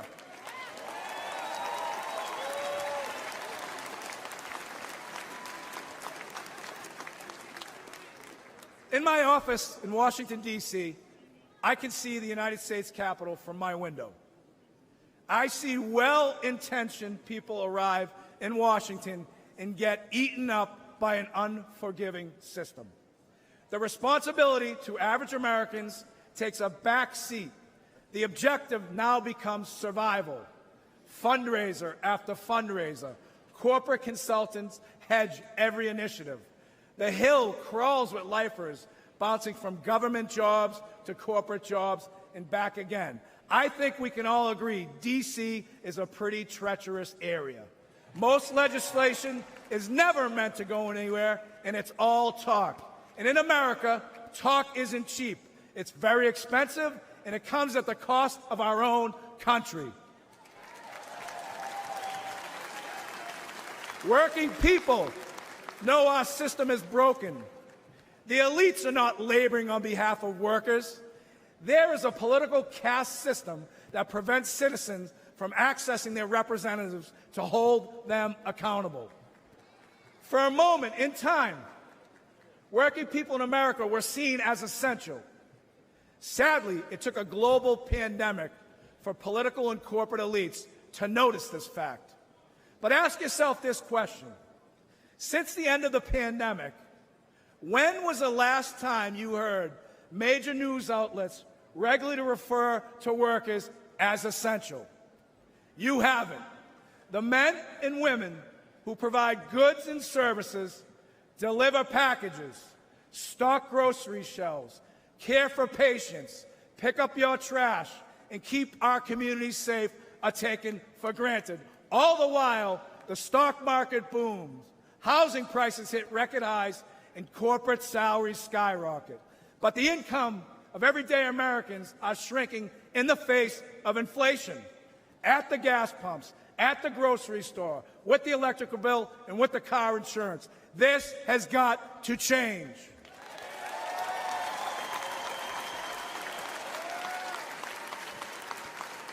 Never forget, American workers own this nation. We are not renters. We are not tenants. But the corporate elite treat us like squatters, and that is a crime. We've got to fix it. Now, this will shock you. This will shock you. To paraphrase Senator Mark Wayne Mullen, it's time for both sides of Congress to stand their butts up. We need trade policies that put American workers first. It needs to be easier for companies to remain in America. We need legal protections that make it safer for workers to get a contract. We must stop corporations from abandoning local communities to inflate their bottom line. We need meaningful bankruptcy reform. Today, corporate vultures buy up companies like Yellow Freight with the intent of driving them into bankruptcy and feasting on their remains. The courts leave workers begging for crumbs as third-tier creditors. Labor law must be reformed. Americans vote for a union but can never get a union contract. Companies fire workers who try to join unions and hide behind toothless laws that are meant to protect working people but are manipulated to benefit corporations. This is economic terrorism at its best. An individual cannot withstand such an assault. A fired worker cannot afford corporate delays, and these greedy employers know it. There are no consequences for the company, only the worker. We need corporate welfare reform. Under our current system, massive companies like Amazon, Uber, Lyft, and Walmart take zero responsibilities for the workers they employ. These companies offer no real health insurance, no retirement benefits, no paid leave, relying on underfunded public assistance. And who foots the bill? The individual taxpayer. The biggest recipients of welfare in this country are corporations, and this is real corruption. We must put workers first. What could be more important to the security of our nation than a long-term investment in the American worker? In 2021, Teamsters nationwide elected me to fight for them, and that's precisely what I'm doing. Something is wrong in this country, and we need to say it out loud. I will always speak for America and the American worker, both union and non-union. I challenge each and every one of you, and especially my friends on the Democratic side, to embrace cooperation, to truly collaborate, to achieve meaningful and productive change, to ensure we make this great nation in this world the bigger, faster, and strongest nation in the entire world. I love this country. The Teamsters love this country. Our 1.3 million members move America on the roads, in the ports, on the rail, and in the air. And at the end of the day, if the powers to be stop me from raising my voice on behalf of American workers, I will not have one single regret. I still carry my commercial driver's license. I still have my place on the union seniority list. You'll find me back in Boston driving a tractor-trailer, delivering equipment for Shaughnessy and Ahern, because I have the protection of a union contract that gives me the freedom to speak my mind and to fight like hell. God bless the greatest nation. Thank you very much.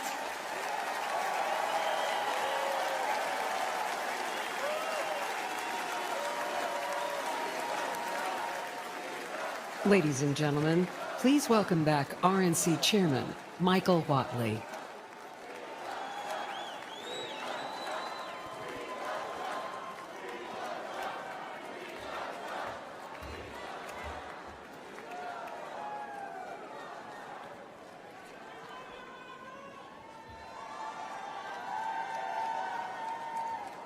For a benediction, please welcome Pastor James Remke.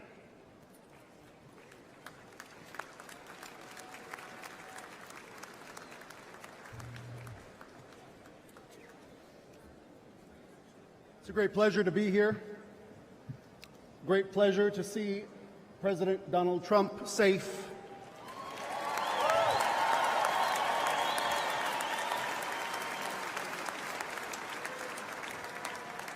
And if I may, before the benediction, give you this promise. You're going to be so blessed. You're going to be tired of being blessed. I guarantee it.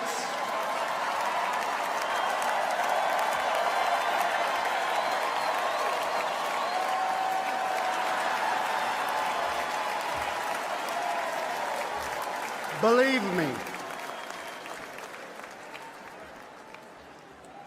Let us pray. In the name of the Father, and of the Son, and of the Holy Spirit. Amen. Almighty God, you have given us this good land as our heritage. Grant that we remember your generosity and constantly do your will. Bless our land with honest industry, truthful education, and an honorable way of life. Save us from violence, discord, and confusion, from pride and arrogance, and from every evil course of action. We give thanks to you for keeping President Trump safe. We pray for the families of those affected by the demonic violence at the rally on Saturday. And we pray you would send your holy angels to guard and keep President Trump from all harm and danger. Grant that we who came from many nations with many different languages may become a united people. Support us in defending our liberties, and give those to whom we have entrusted the authority of government the spirit and wisdom that there may be justice and peace in our land. When times are prosperous, may our hearts be thankful, and in troubled times, do not let our trust in you fail.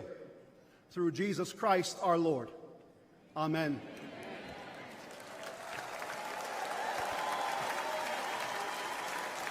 The Lord bless you and keep you.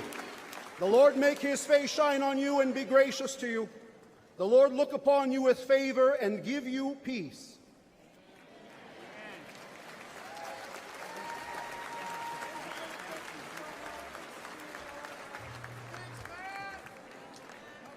For a benediction, please welcome from California National Committee woman Harmeet Dillon.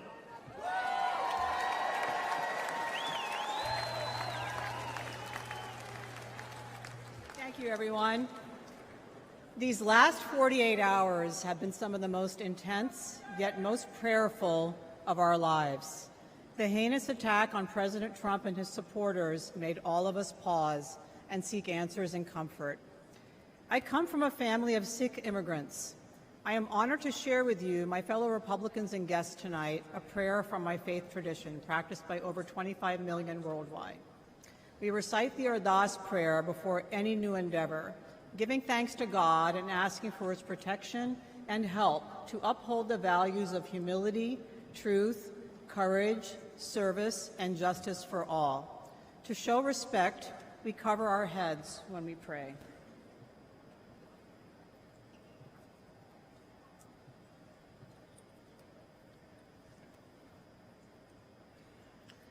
तू ठाकर तुम पे अरदास जियो पिंड सब तेरी रास तुम मात पिता हम बारक तेरे तुमरी कृपा मैं सूख कनेरे कोई न जाने तुमरा अंत ऊंचे ते ऊंचा भगवंत सगल समगरी तुमरे सूतर धारी तुम ते होए सो आज्ञाकारी तुमरी गत मित तुम ही जानी नानक दास सदा कुर्बानी.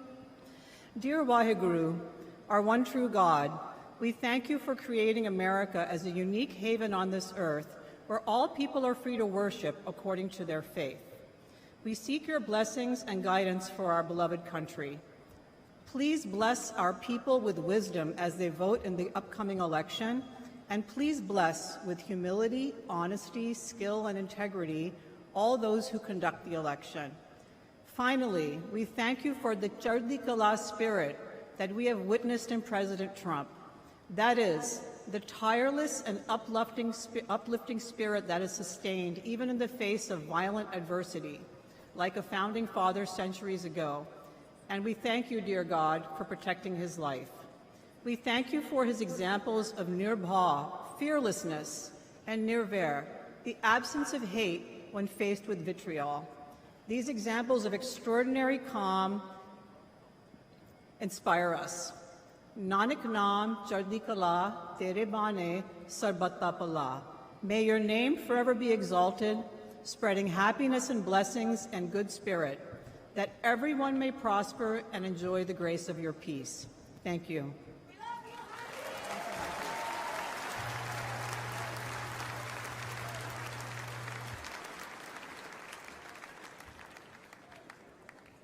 Senator Vance, congratulations.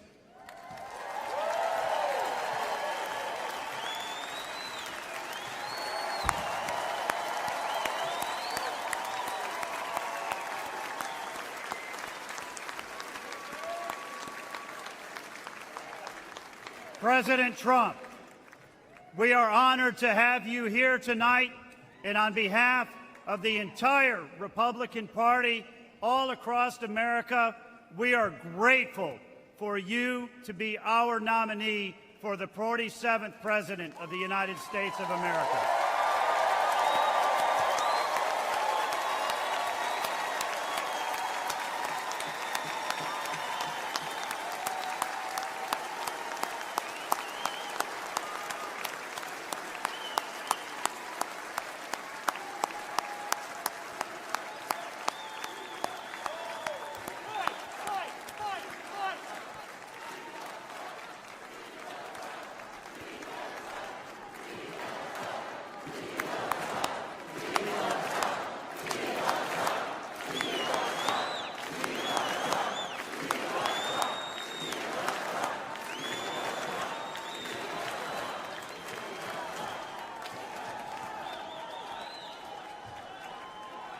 The chair declares that the 2024 Republican National Convention stand in recess until tomorrow at 5 p.m.